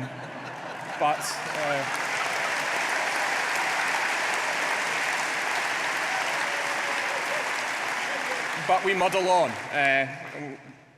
I will have a quick chat over some of the things that have focused a lot of my attention coming in as energy and climate change spokesperson. I touched a little bit on climate change this morning, fundamentally important. The Tories have taken a real ideological zeal against renewable energy. For why, I have absolutely no idea. It might be something to do with their fascination on putting huge amounts of taxpayers' money into nuclear, but who am I to speak for them? Their approach to onshore wind has been nothing short of horrific. The closure of the renewables obligation threatens about £3 billion worth of investment in Scotland alone, and we'll see millions more tonnes of carbon dioxide reduced for a paltry saving on bills. That's before we know actually what they're going to fill the gap with. Their approach to it has been akin to an absentee landlord, quite frankly, in dealing with Scotland. They said they would consult with the Scottish Government. That didn't seem to really work. And when pushed upon it in the Chamber, their response is, Scotland's an awful bunny country. We like going on holiday there, and we'd quite like you not to put any more wind turbines up. Well, you can see that me and my colleagues have taken that one with a great deal of good grace. It's none of their business, quite frankly, should be the case. We have the Green Investment Bank, which was actually a pretty spectacular success of the last government, headquartered in Edinburgh, and they're now privatising it without the restrictions or without the instruction for it to focus on green investment. That will be called the Green Investment Bank, but in reality it will just be a bank and will undermine our approach to the environment. And again, I do not apologise for mentioning the oil and gas industry in this great city of Aberdeen. The Tories a year ago said they would consult upon incentives for exploration. They have sat on their hands in all that time. And I noted with a degree of interest the front page of the Press and Journal today where Kezia Dugdale called on the Scottish Government to stop sitting on their hands, quite frankly, despite doing rather a lot, and help out the industry. Well, that help has been there. And I would have appreciated some help from the Labour Party when I, along with my colleagues from the North East, were pushing the case for protecting this vital industry. Sadly, they sat on their hands there and then, shamefully. I think it speaks loudly about their approach. I think I'm running out of time. We're going to try something now. So you may not have known, and he's very shy about it, but John actually did used to be on the television. And I don't remember it myself, but my mum was a big fan. Don't worry, he's about to ask me questions where I feel that the questions may be hastily rewritten, but I think John is going to join me and ask some questions.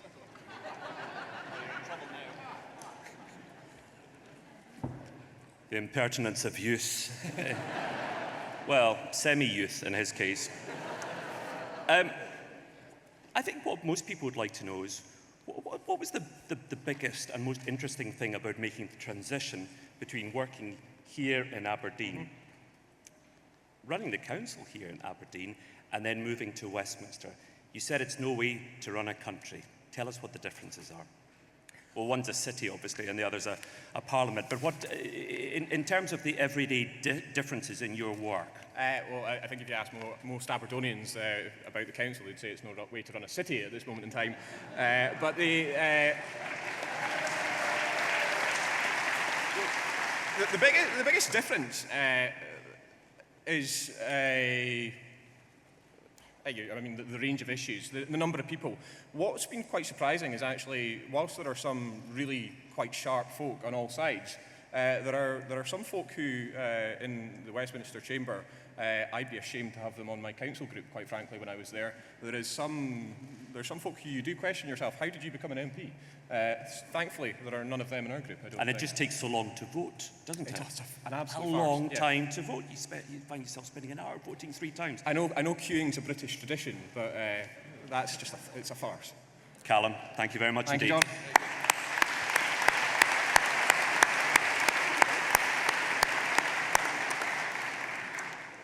Now, one of the great things I think about watching members of our group, as I do every day, is the strength and depth which the team has, chosen by Angus. Now, I can't be the only person in the chamber who notices that the Health Secretary, Jeremy Hunt, gulps nervously when our next speaker fixes him with her famous gimlet stare.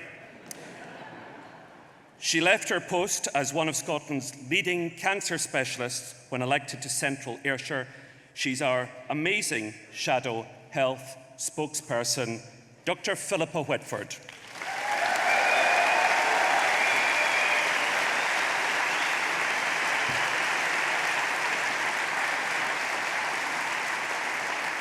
Well, I can't claim to be a first-time speaker this time, which I was in March, but I'm a second-time speaker. But wow, what a crowd. It just keeps getting bigger and bigger. I don't know where we're going to hold the next one. Obviously, Angus explained a lot of the changes. Now, he's always been honourable, but what some of you may not have noticed is he's now right. And he makes sure that we always remember that. And obviously casts it up to us on a regular basis. Now, many of you I met on my journeys last summer for the referendum. And like you, the referendum just changed my life. This was not a career plan, not a life plan. It just kind of happened. People keep saying, why did you do it? I don't know. And I do have to say, my first couple of weeks sitting in the chamber, I had ice-cold feet to the how cross would they be if I called a by-election kind of level of cold feet. I used to do a useful job. Now I'm sitting in a kindergarten where people are making animal noises.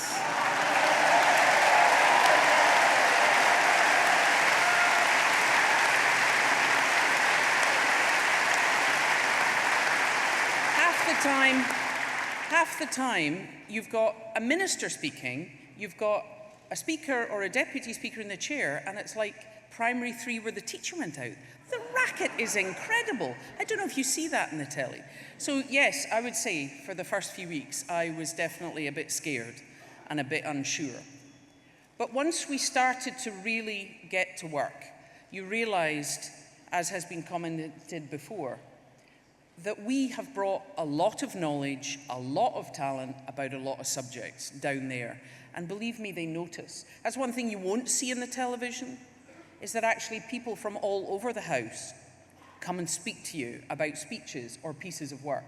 And a common thing, particularly from the Conservatives, is where did you get all these people?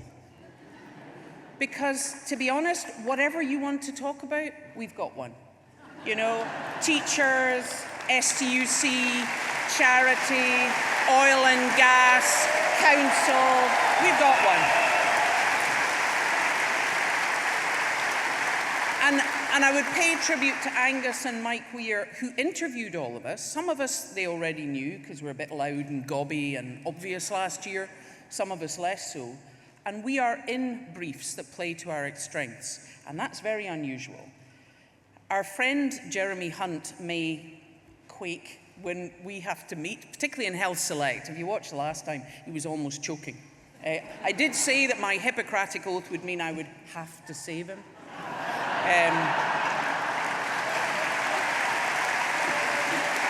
But he looked a bit unsure. I didn't feel he was willing to trust me. But that's what they often don't have. They're handed a brief, they're handed a speech, and they've absolutely no depth. Now, a lot of people say things like, well, yeah, but what's the point of you? Health is devolved. Now, health isn't just devolved. As I said a lot last year, the NHS in Scotland has always been separate, right back to 1948. So don't let anyone tell you otherwise. Indeed, we were ready to go in 1947, but it took them another year to get organ. But there are aspects of the health service that are UK-wide.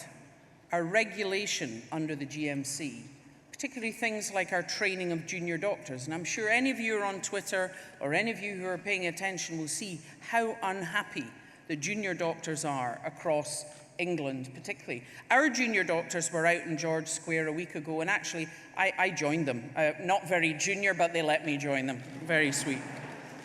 But this is because it started with a speech Jeremy Hunt made on the 16th of July, where he just dropped in that actually thousands of people die because senior doctors don't work outside 9 to 5. What? I could hear my 80-year-old mother going, what? All the way from Scotland. And any of you who are doctors or know doctors know that that's absolute poppycock. And the problem is they look at things superficially. They haven't even bothered working out what the issue is. And already, what they do, Jeremy Hunt stands up, big long chap that he is, pulls the pin out, arms straight, lobs a grenade right at the profession. And one of the things I get to do is to point out the difference. We've been moving to a stronger 7-day-a-week NHS in Scotland over the last decade because doctors and nurses want to look after patients the best way they can. Not by Shona or Alex Neil or Nicola shouting at us, but working with us. And that continues. Now, the problem is because we don't get great media coverage up here, funnily enough, people here don't know the difference between the two systems. But believe me, people in England do. I spoke at a conference in York, Doctors for the NHS, and that's what they kept saying. You are so lucky. So one of the things I can do is point out the differences in what is happening down south. Those of you who met me last year will know some of the things that drove me and in the end made me do this. It came about one Monday morning when I woke up and thought, if not me, who? Who is it I think should go down there and tell them what to do? So I decided I had to do it. But the two key things are, if they destroy their NHS, and they're on an absolute road to do that, do you really think 10 years from now they're going to be sending a wee bag of money up so that we can keep our single, unified public NHS in Scotland? Sorry, but no, they're not. So absolutely, we have to fight for theirs. We've all also got families south of the border, so we're generous. We give them our time. But the other thing is we all recognise what lays the groundwork for ill health, and that is exacerbated by poverty.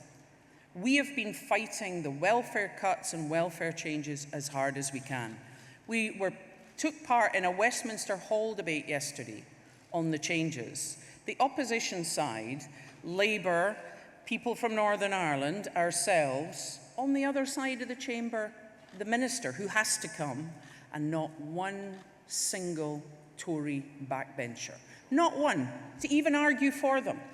That's the kind of commitment and interest that you have.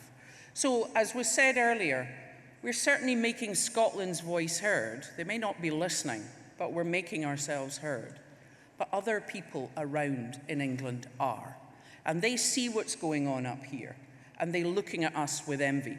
So we need to make sure that people in Scotland realise the difference in the two NHS systems, realise what we have, and make sure we fight as hard as we can to keep it. Thank you.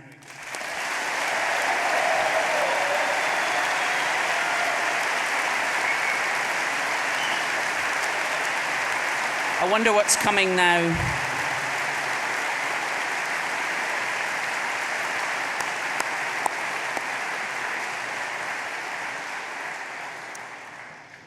Dr. Philippa, how frustrating is it to be our spokesperson and to know what you're talking about and to have to ask questions of someone who doesn't?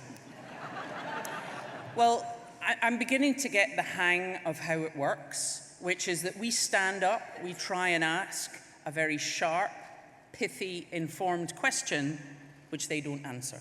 And the sooner you realise that they don't answer it, the sooner you will be able to accept your position and know that what we're doing is trying to get people to think about what we've asked. And the chances of getting any answer out of the Conservatives are zero. And professionally speaking, is there absolutely no cure for them?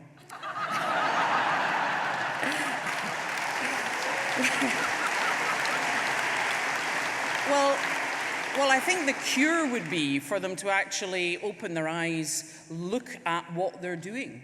I mean, I do feel very sorry for doctors, nurses, patients, people in England. They are destroying the NHS. People are paying for things. People are being encouraged for insurance. So I will just keep chipping away. I've got 5 years, I've got a wee hammer, and I'm just going to keep chipping away. And some people might say long-term independence might be a pretty good cure. I did say that last year, and some people listened and some people didn't.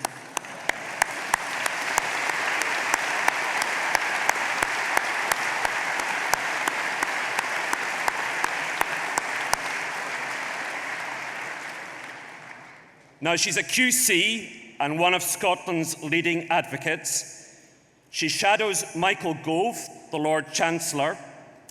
But unlike Michael Gove, she never wears an 18th century wig, doublet and hose at Westminster.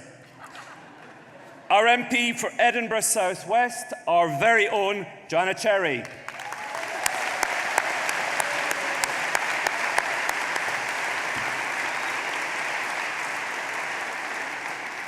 Thank you very much, John. Until recently, I did wear a wig quite a lot. And one of the nice things about being down at Westminster is I no longer have to do that. Ladies and gentlemen, I'm your front bench spokesperson on Justice and Home Affairs, but I'm also a first-time speaker at conference, so please be gentle with me.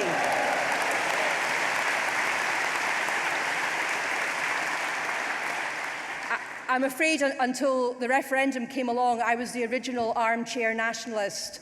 But I'm very glad I got out of my armchair, and the last year and a half of my life being involved in the independence referendum and now this campaign, it has been the happiest year of my life. And I'd like to thank all the people that have supported me, particularly the activists in Edinburgh who helped me to my victory in Edinburgh South West.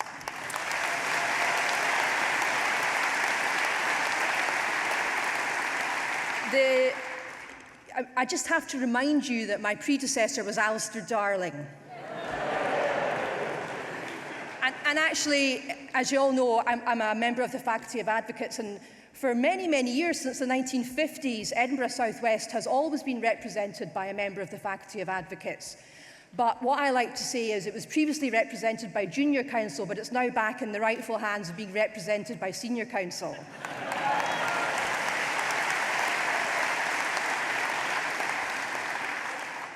As John said, I shadow Michael Gove, who's the Justice Secretary, and I also shadow the Home Secretary, Theresa May, both very formidable characters with whom I disagree about just about everything, but whom I do have some grudging respect for. The big issues in the opening few months at Westminster for my team, the two biggest issues really have been human rights and refugees and immigration. As you'll know, the SNP and in particular our First Minister are at the vanguard of the cross-party and cross-civic society struggle to keep the Human Rights Act.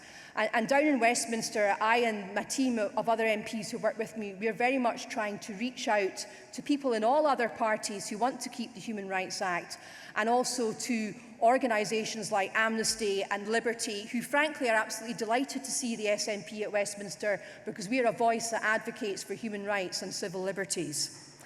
The attack on human rights from the Tories doesn't just stop at wanting to repeal the Human Rights Act. Much of the legislation that's before the House of Commons already and that's coming at us down the tunnel attacks human rights. The Trade Union Bill attacks the right of freedom of association and freedom of assembly. And the Immigration Bill attacks the rights of people who have come to this country to work hard and to be part of our society. And that's something that the SNP are speaking up strongly against at Westminster. On the refugee crisis, we have very much tried to articulate that the Conservative government's response to this biggest humanitarian crisis since World War II is wholly inadequate, and that it's absolutely essential that the United Kingdom take refugees not just from Syria, but from Europe, and that we work with our European partners to take a fair and proportionate share of refugees.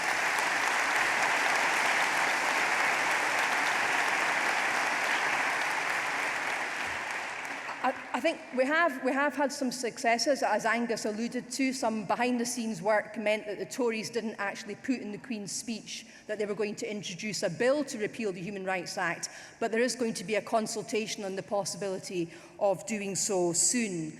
But I think in many ways our greatest success has been to provide the sort of articulate, principled opposition to the Tories' attack on civil liberties that sadly has been missing from the Labour Party. What's Westminster like? Well, it's hard to describe what it's really like. When we first arrived there, I think we were regarded with a mixture of awe and fear by other MPs in the chamber. But as soon as we started to make our maiden speeches, I think they realised that whatever else we were principled, articulate, that we worked together as a team, and that above all, we are delivering on the promise to be a strong voice for Scotland at Westminster.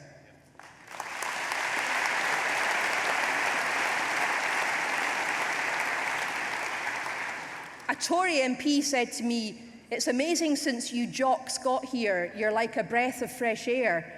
And I said, actually, there's been jocks at Westminster for a long time, rather too long a time, in my opinion. And he said, "I know that, but it just doesn't seem like there were any jocks till you jocks got here."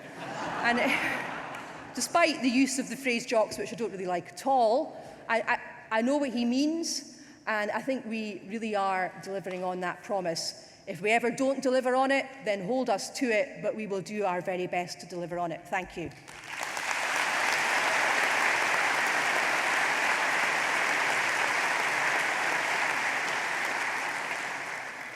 Joanna, thank you very much. That was a storming speech for a first speech at conference. I last spoke at conference when I was 16 in the Federation of Student Nationalists.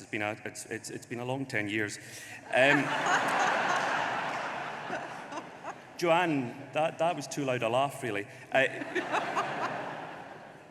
Human Rights Act is the single most important job on your plate, isn't it, really? How do we defend it? That's the key battle for you, isn't it? I think so. I think so, yes, because as the First Minister articulated in her speech in Glasgow recently, it's not just that it would be a retrograde step for the whole of the UK and that it would send out the wrong message abroad. It's also the impact it would have on the devolved settlements. I was speaking to a group of English lawyers earlier in the week, and I said to them, you know, you might be very glad that we stayed, but because of the Sewell Convention, we may be in a position to throw a spanner in the works and prevent the repeal of the Human Rights Act. And they seemed pretty happy about that. Janet, thank you very much indeed.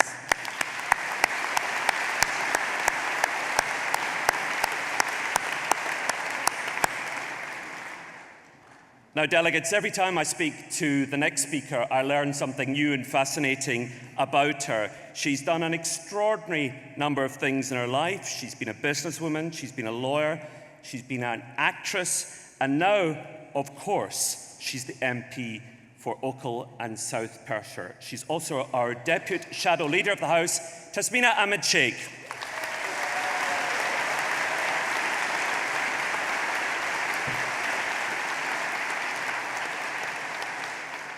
Thank you, John. First of all, I'd like to thank each and every one of you from the bottom of my heart on behalf of the whole group of Westminster for working so hard to return a massive landslide victory for us in the general election. We are very, very grateful. We are making an impact, but we have much work still to do. And I'm glad to have finally got the only independent supporting newspaper, The National, finally stocked in the House of Commons library.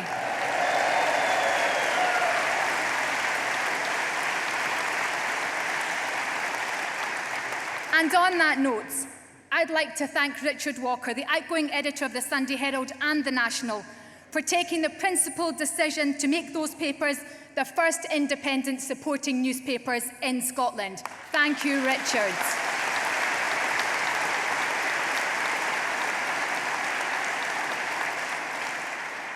As part of the Foreign Affairs team led by Alex Salmond, we've already achieved a number of successes against this Tory government. And with a slim majority of just 12, we can be sure of many more victories to come. We've made the positive case for Europe and for an inclusive and fair referendum on our EU membership. And we will continue to argue that 16 and 17-year-olds deserve the right to vote in that referendum.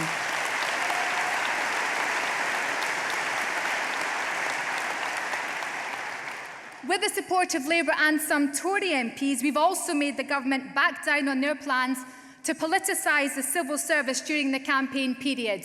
Oh, where were those voices when we were fighting for our independence?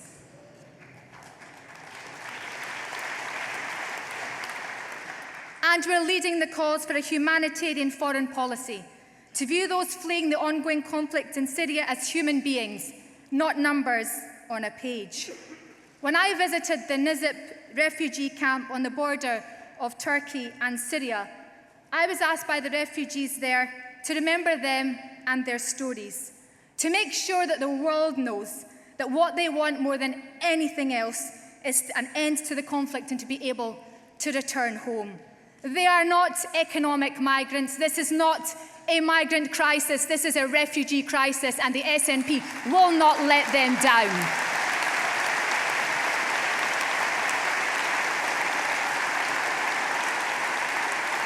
While the Tories are haggling over taking 5,000 refugees a year from the conflict, I spoke to families who crossed the border to safety when Turkey was accepting 5,000 refugees an hour. We can and we must do more to take our fair share for those who require help and safety, and the Scottish Government, as always, is leading the way.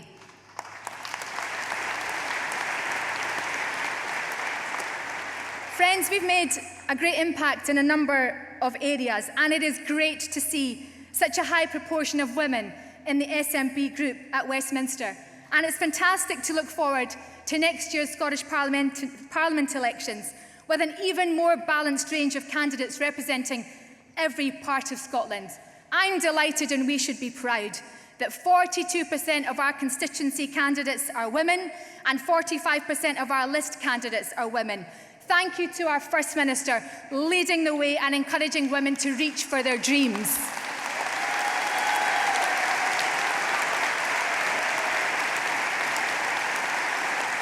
So I say, come on the women, and let's get you elected.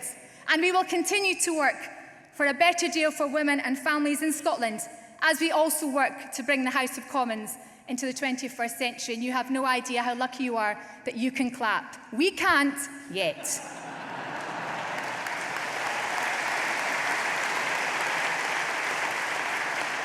Over the next few weeks and months, we'll bring forward proposals to reform the unfair system of benefits actions, as well as opposing regressive plans for immigration and trade unions. And I have the opportunity in a couple of weeks' time to bring forward a piece of legislation to the House of Commons, a 10-minute rule bill which, if passed into legislation, will ensure that no one is left without the means to live, because we are stronger for Scotland, all of Scotland. That is your SNP team. Thank you.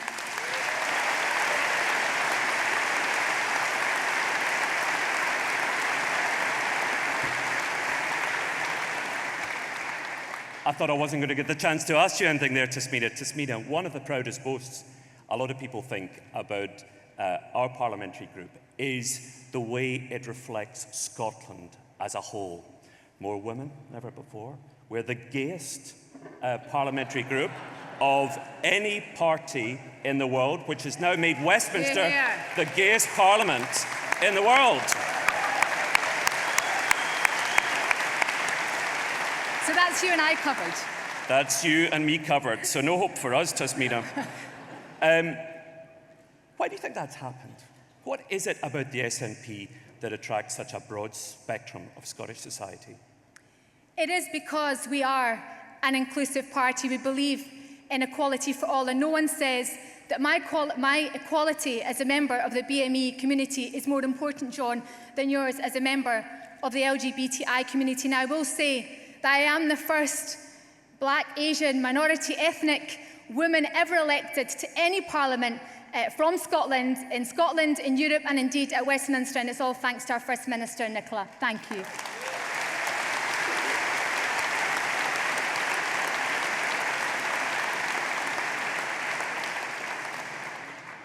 Now, of all the maiden speeches I've heard in the Commons, one of the most remarkable came from the next speaker. It was quite simply electrifying. He's the member for Edinburgh East. Before the election, he ran the Stand Comedy Club, so he'd better be funny. It's Tommy Shepherd.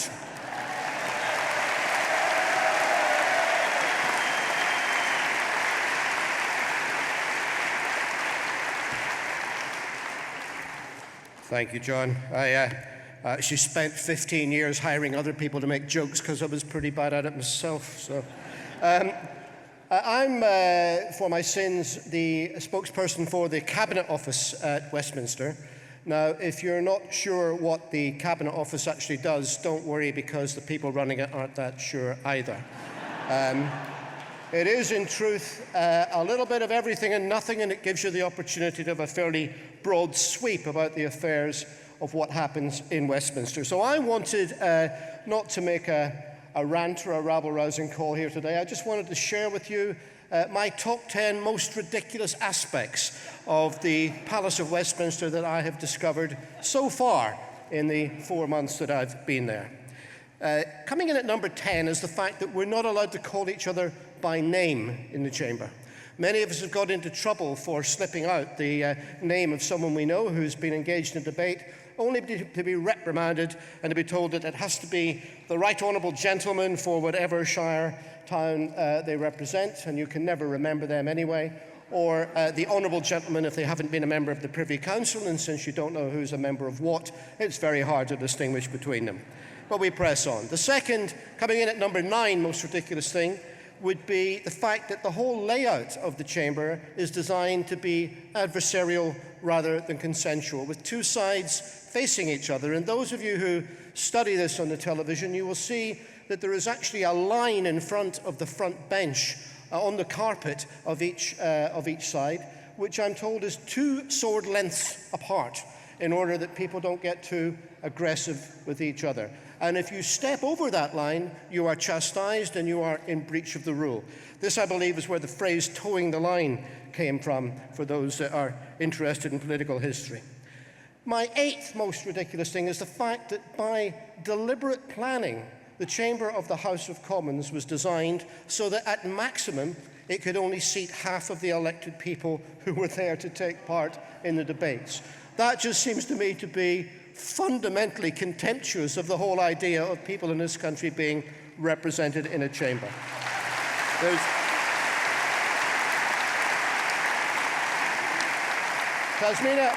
Tasmina's already referred to my 7th most ridiculous thing, which is the fact that we're not allowed to applaud, a natural human reaction when you agree with a sentiment someone has expressed. But what's more bizarre than that is that whilst we are not allowed to applaud, there seems to be no restriction whatsoever on the number of animal impersonations that the Conservative members are allowed to do in the middle of the debate. Coming in at number 6 is the process of voting itself. You will be appalled when I tell you this, but we are paid by the taxpayer for up to 3 hours a week on a busy business week to simply stand in a corridor and wait to give our name to a clerk to explain whether we are voting for or against the proposition. 3 hours a week we stand to give our name, and this is a parliament, by the way, which you would almost think is sponsored by Apple, given that we're all given a free iPad when we get there. You know, and if we cannot begin to look at electronic voting and coming into the 21st century, it seems to me just dreadfully archaic. The other thing, of course, to do with voting is that you're not really allowed to abstain. We're told that 20 or 30 Labour MPs last night abstained on the vote against the government's austerity charter, but we can't be sure whether they actually abstained or whether they just weren't feeling too well or whether they couldn't be bothered or whether they got locked in the toilet. Because there is no way of recording an abstention. The only way you can record an abstention, I'm told, is to vote twice. Go through the aye lobby and then turn around and go through the no lobby, and you will be recorded as an abstention. Now, how 21st century is that? The 5th most, number 5 in my top 10, is the way the prayers are said in the Parliament, which I think is absolutely ridiculous. Every session starts with prayers, and it's conducted exclusively by and for those people who believe in the Church of England. And I think it's an insult to people of no faiths and of other faiths who are in this country that should be the case.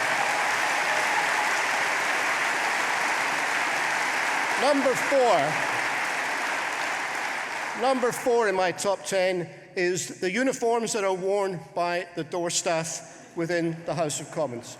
This is, quite frankly, Georgian pantomime dress. You will have seen these men quite literally in tights and swords, and the most ridiculous part of the uniform, which I've come across, is a curly ruffle thing they wear down their back, which is called a wig bag.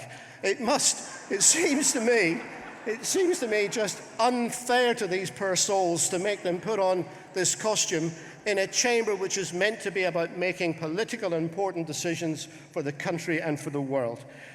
Coming in at number 3 is the fact that my first occasion on walking into the terrace of the House of Commons, after a hard day's political debate, no doubt, was to come across no less than 3 people who we had just defeated at the election in Scotland, standing there with the same pass that I had, with the same access and privileges that I had. And that is because once you join the House of Commons, you are members of a club.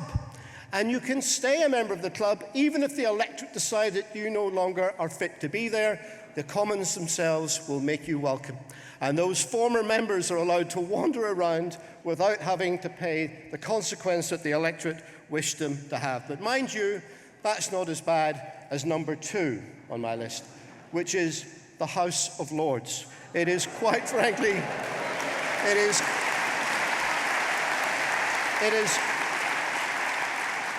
is absolutely amazing that as we wander around the chamber and we see some of these well-kent faces that used to be Labour MPs in this country in the past, wandering around, making decisions, and you realise that they're all still there. The political process didn't get rid of these people. And in fact, within members of Parliament, we have a situation unique in the civilised world where we actually accept that most of our members of Parliament are not elected by the people. And that seems to me an anachronism whose time has come, and if we do nothing else, we must advance the case for the abolition of the House of Lords before I come. And it was conference at a challenge restricting this just to 10, but coming in at number 1 above all else is the fact that we sit there having a mandate to go and represent our people, and we sit against benches opposite made up of a Conservative Party hell-bent on the most right-wing vicious attacks on the people of this country and these islands, and they sit there with their majority having had the support of less than 1 person in 4 on the electoral register in this country. That is a democratic outrage, and I tell you for one, this first past the post system is the most corrupt and corrupting practice on a democracy. And I would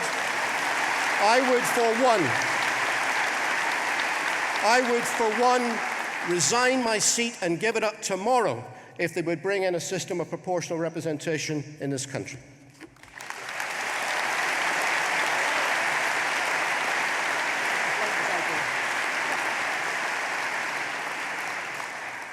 Tommy, you missed out one thing.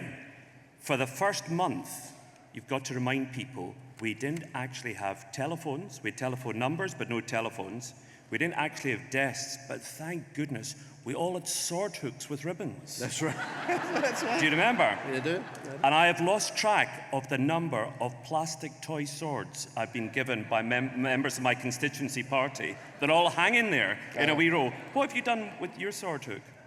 Oh, I didn't have a sword. I tell you what, something We've similar. all got sword hooks, you just haven't found it. Something similar, if you recall, was the state opening of Parliament when we all had to traipse down to the House of Lords to look at them in the finery.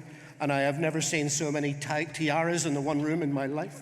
And I remember it was actually Hannah Bardell said to me, next year we're getting that as well, even if they have to be plastic ones. So Tommy, thank you very much. Thank you.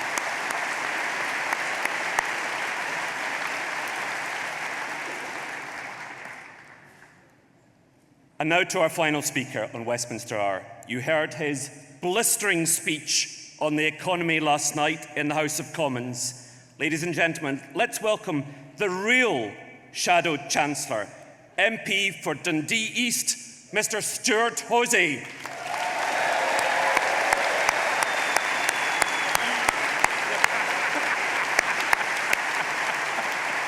Thank you very much. Thank you, Stuart.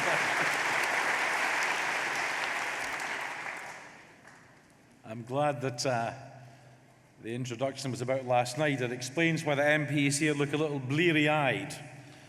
We were there speaking against and voting against the fiscal charter. You will have noticed, you'll have seen the news, the Labour Party changed their minds. Most of them. They did a U-turn and they joined us in the lobby. I'm pleased they did, but the explanation they've given as to why they changed their mind is extraordinary. They said they didn't understand this charter would lead to cuts in the next Parliament. It was published in July. They said they didn't realise it would affect capital spending. I think we managed to work that out 2 minutes after George Osborne sat down on budget day. They said, we haven't changed our policy, we've changed our tactics. It's quite a tactic. But the one that nobody believes is that Kezia phoned Jeremy and London Labour listened.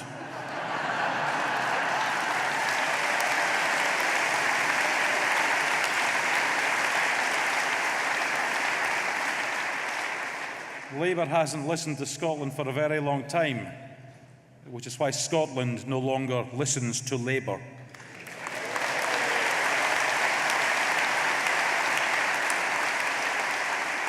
Friends, we all remember how we felt last September. It wasn't very clever, and we all, I'm sure, remember how much better we felt this spring when we won the general election in Scotland. And as Angus pointed out earlier, those who have most to be thankful for that extraordinary victory are England's foxes. But it was, again, as Angus said, only one of a number of U-turns, stopping the EU referendum being held on our election day next year, kicking the repeal of the Human Rights Act into the long grass, delaying the decision on the ridiculous plans for English votes for English laws, but winning the big fights is yet to come. Stopping Scotland being dragged out of the EU against our will, opposing further cuts to our budget, building a real alliance to stop the waste of £100 billion on Trident and its replacement. And you'll have seen the energy, the enthusiasm, the unbridled ability of our new MPs and some of our more experienced ones as we set about those tasks. So what we now need to do is deploy all of those talents to take on the Tories and their daft ideas and do everything we can within our power to win. And the thing we need to understand, because the Tories do have a majority, we might not win every vote, but we will always argue for what is right for Scotland.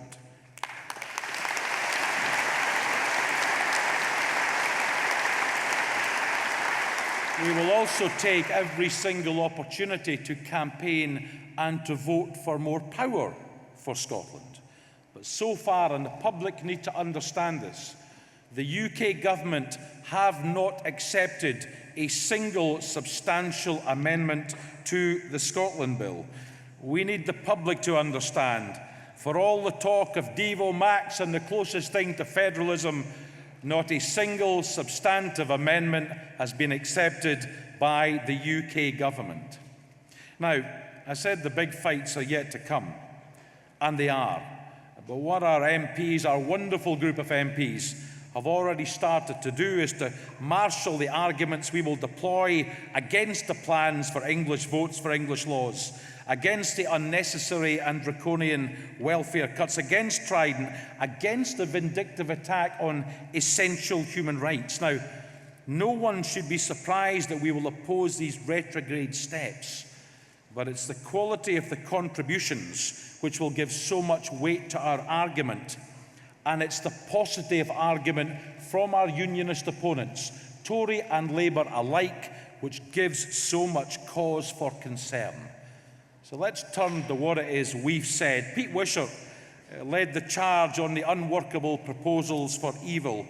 Never a better acronym than that. He said this is the most dramatic and important constitutional statement since the days of Gladstone. I'm tempted to be unkind and say Pete Wishart can probably remember Gladstone. He said, never before has there been an assault on the rights of MPs to look after the interests of their constituents. He said we could come together in that House with proper devolution as equal partners to determine and decide issues on foreign affairs, defence and international obligations. Instead, we have a cobbled together, unworkable mess which will be challenged all the way down the line and probably end up in the courts, and he is right. That's what happens when a Tory Prime Minister thinks they can play politics of the English Constitution the day after a Scottish independence referendum. On Trident, Brendan O'Hara, our wonderful new MP for Argyll and Bute, hit the nail on the head when he said, with the UK government facing a UN probe over his cuts to support for disabled people, George Osborne has his priorities wrong. He should be defending the disabled, not the indefensible decision to spend £100 billion on Trident. There is something fundamentally wrong with Westminster's values and priorities when a Chancellor thinks wasting billions on nuclear weapons is something to boast about when people are dying within the benefits system.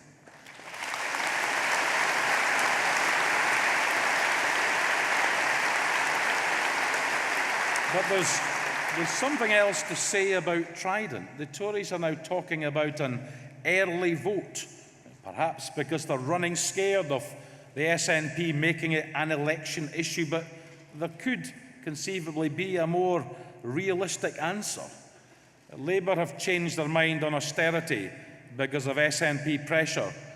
Perhaps the establishment are equally concerned Labour may change their mind on Trident because of SNP pressure, and we could see a genuine working majority to stop weapons of mass destruction.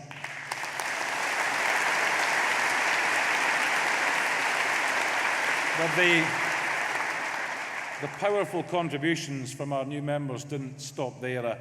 I'm glad Joanna's on the stage. I had the immense privilege to witness the maiden speech she made from the front bench.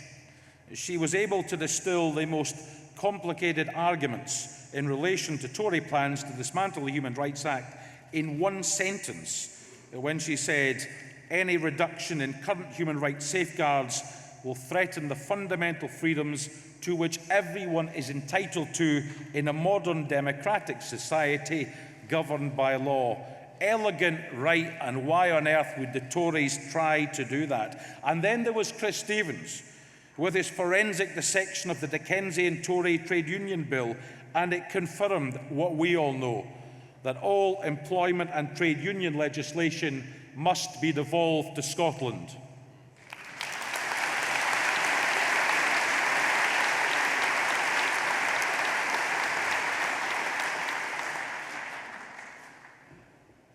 We should really have a little table. It would make things much easier. Friends, no one can fail to have been impressed by Ailey Whiteford, leading the opposition to the brutal welfare changes of this government. Time after time giving voice to the voiceless, against the sanctions regime, against the dehumanising ATOS work assessments, against the cuts to tax credits, which will increase poverty, including for many millions in work. Friends, if there was ever a reason to devolve all welfare powers to Scotland, it is Ian Duncan Smith and this Tory government. And then, talking about Tory cabinet ministers, there was that speech on immigration. Except it wasn't about immigration. It was a blatant and nasty pitch for the Tory leadership. When the Daily Telegraph attacks a Tory Home Secretary for fanning the flames of prejudice, you know the Tories have really lost the plot. Let me be really clear.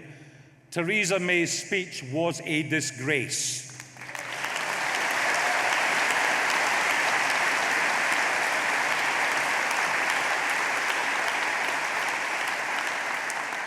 And all of these things, wasting £100 billion on Trident and its replacement, brutal cuts to welfare, making working families poorer, dismantling human rights and trade union protection, these things matter to ordinary people. So having SNP MPs and MSPs fighting the corner of people in every community in every part of Scotland is essential. But our MPs haven't just filled the green benches at Westminster. We have filled the vacuum left by a deeply divided Labour Party. We are not simply a principled opposition to the Tories. As it stands today with the divisions in Labour, we are the only opposition to the Tories.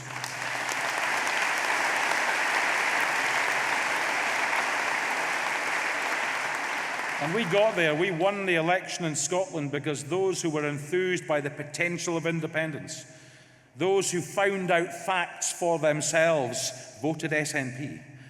You know, it bears repetition. David Cameron may have folded up the saltire which flew over Downing Street and put it back in its box, but the Scottish people refused to be quiet, refused to cuddle up, refused to go back into their box. Friends, we will never, ever again accept we're too small, too poor, or too stupid to take any decision for ourselves.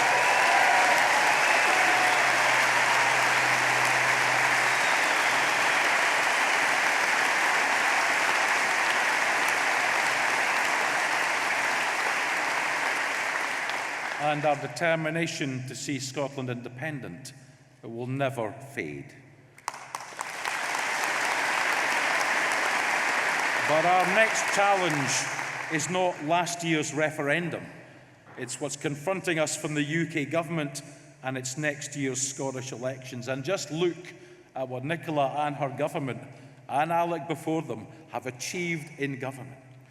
Health spending will exceed £12 billion for the first time. We've committed to increasing it every year for the remainder of this Parliament, and every year in the next one if we win again. Despite Westminster's cuts, we've protected the NHS. On education, and I'm incredibly proud of this, more of our population is now educated beyond school than any other country in Europe. Higher and advanced higher passes are up. 25,000 young Scots start an apprenticeship each year. It's moving to 30,000. We've taken university entrances from 31,000 to almost 34,000.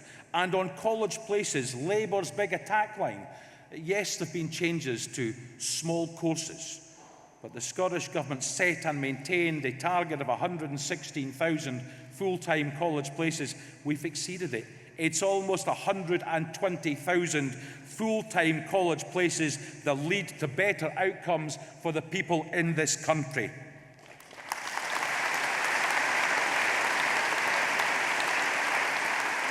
And it's worth pointing out, crime is at a 41-year low. So when our opponents trot out the tired old lines about crises in the NHS, in education and justice, they're simply wrong. So if Labour's new mantra about straight talking and honest politics is to be believed, let us say this to them: start telling the truth and stop talking Scotland down.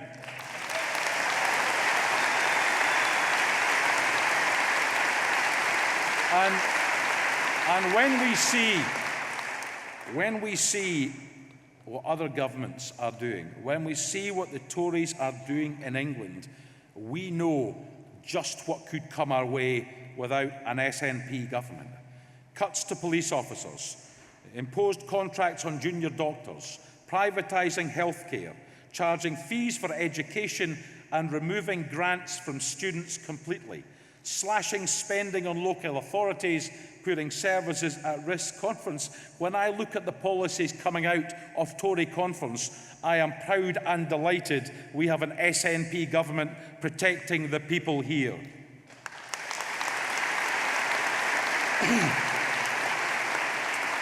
Now, of course, all of our political work, all of us is taking place under the shadow of deep Tory austerity and massive cuts to the welfare budget. And we reject this approach. It is counterproductive and it hasn't worked. And remember, and again, never hesitate to remind people, all the austerity since 2010 did not see the deficit wiped out, did not see borrowing reduced to a bare minimum, did not see debt falling, quite the reverse. George Osborne failed to meet every single one of the key targets he set for himself. But I do agree with him on one thing. He said, we don't export enough, we don't train enough, we don't save enough, we don't invest enough, we don't manufacture enough, We certainly don't build enough, and far too much of our economic activity is concentrated in the centre of London. If only he'd been Chancellor and able to do something about it.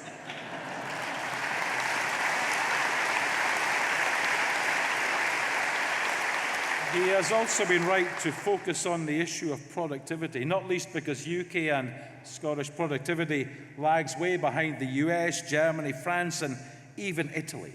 And we know that a tiny increase in total factor productivity in Scotland over a decade could boost GDP by 1.3%, create thousands of jobs and increase tax revenue, additional tax revenue, by around £500 million. The problem, though, for George Osborne and the Tories is that for all of his utterances, he has failed miserably to tell us what he will do to tackle the causes of the problem. On internationalisation, exports, plenty warm words, but he's sitting with £97.5 billion trade deficit, a most unwelcome record. On investment, the UK government are going backwards. Between the budgets in March and July, George Osborne cut his plans for capital spending every single year of this Parliament. But what he has done, and this was what the vote last night was about, is to insist that the economy doesn't simply break even, but runs a surplus, hitting £40 billion on the current account by the end of this Parliament. But to do that, he announced in July £33 billion of cuts to welfare and another £5 billion of cuts to essential capital spending. To cut £40 billion more than is necessary to run a balanced budget, paid for by punishing the poor and cutting capital spending, is rotten politics and even worse, economics.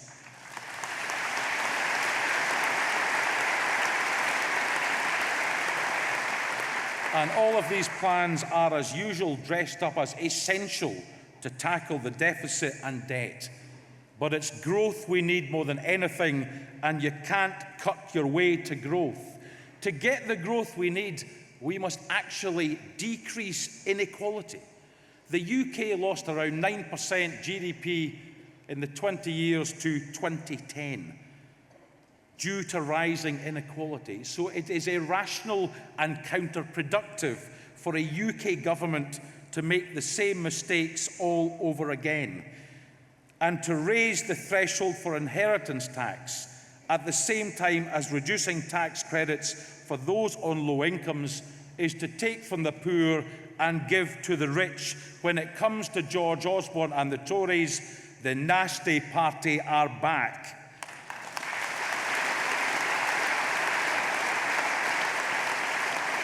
Now, friends, we campaigned against austerity during the election, and we continue to hold to that position. A modest, real terms increase in government expenditure would have protected the poorest from the cuts this government have embarked upon, protected Scotland's budget, and ensured essential capital spending wasn't reduced. These modest steps would still have seen debt and deficit fall. A credible, fiscally sustainable thing to do. Instead of more Tory cuts, our economic plan to get the economy into balance would release £150 billion for spending and investment in this Parliament. So we have a very clear narrative about where the UK government is wrong. We have an excellent record in the Scottish government, one which each and every one of us should be happy and proud to promote. We have in Nicola Sturgeon and her ministers a government who are head and shoulders above their opponents. And what we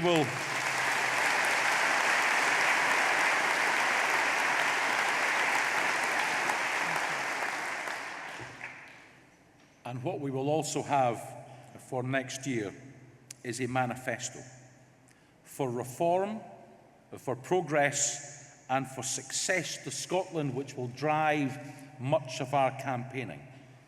Now, the manifesto development for the Westminster election involved a massive engagement with our politicians, external organisations, and essentially the party. I did a mass online consultation which resulted in thousands and thousands of responses. Friends, I will be repeating the mass consultation with the party, with the membership, before the manifesto is finalised for next year. And that manifesto will be bold and it will be imaginative, seeking to deliver the best for the people of Scotland and to do so against a backdrop of the most extraordinary cuts from London. So with a manifesto stuffed full of good ideas, a government to be proud of, a membership of over 114,000 and a party unified from top to bottom, I expect us to campaign to deliver another majority SNP government and, friends, to win for Scotland. Thank you.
I can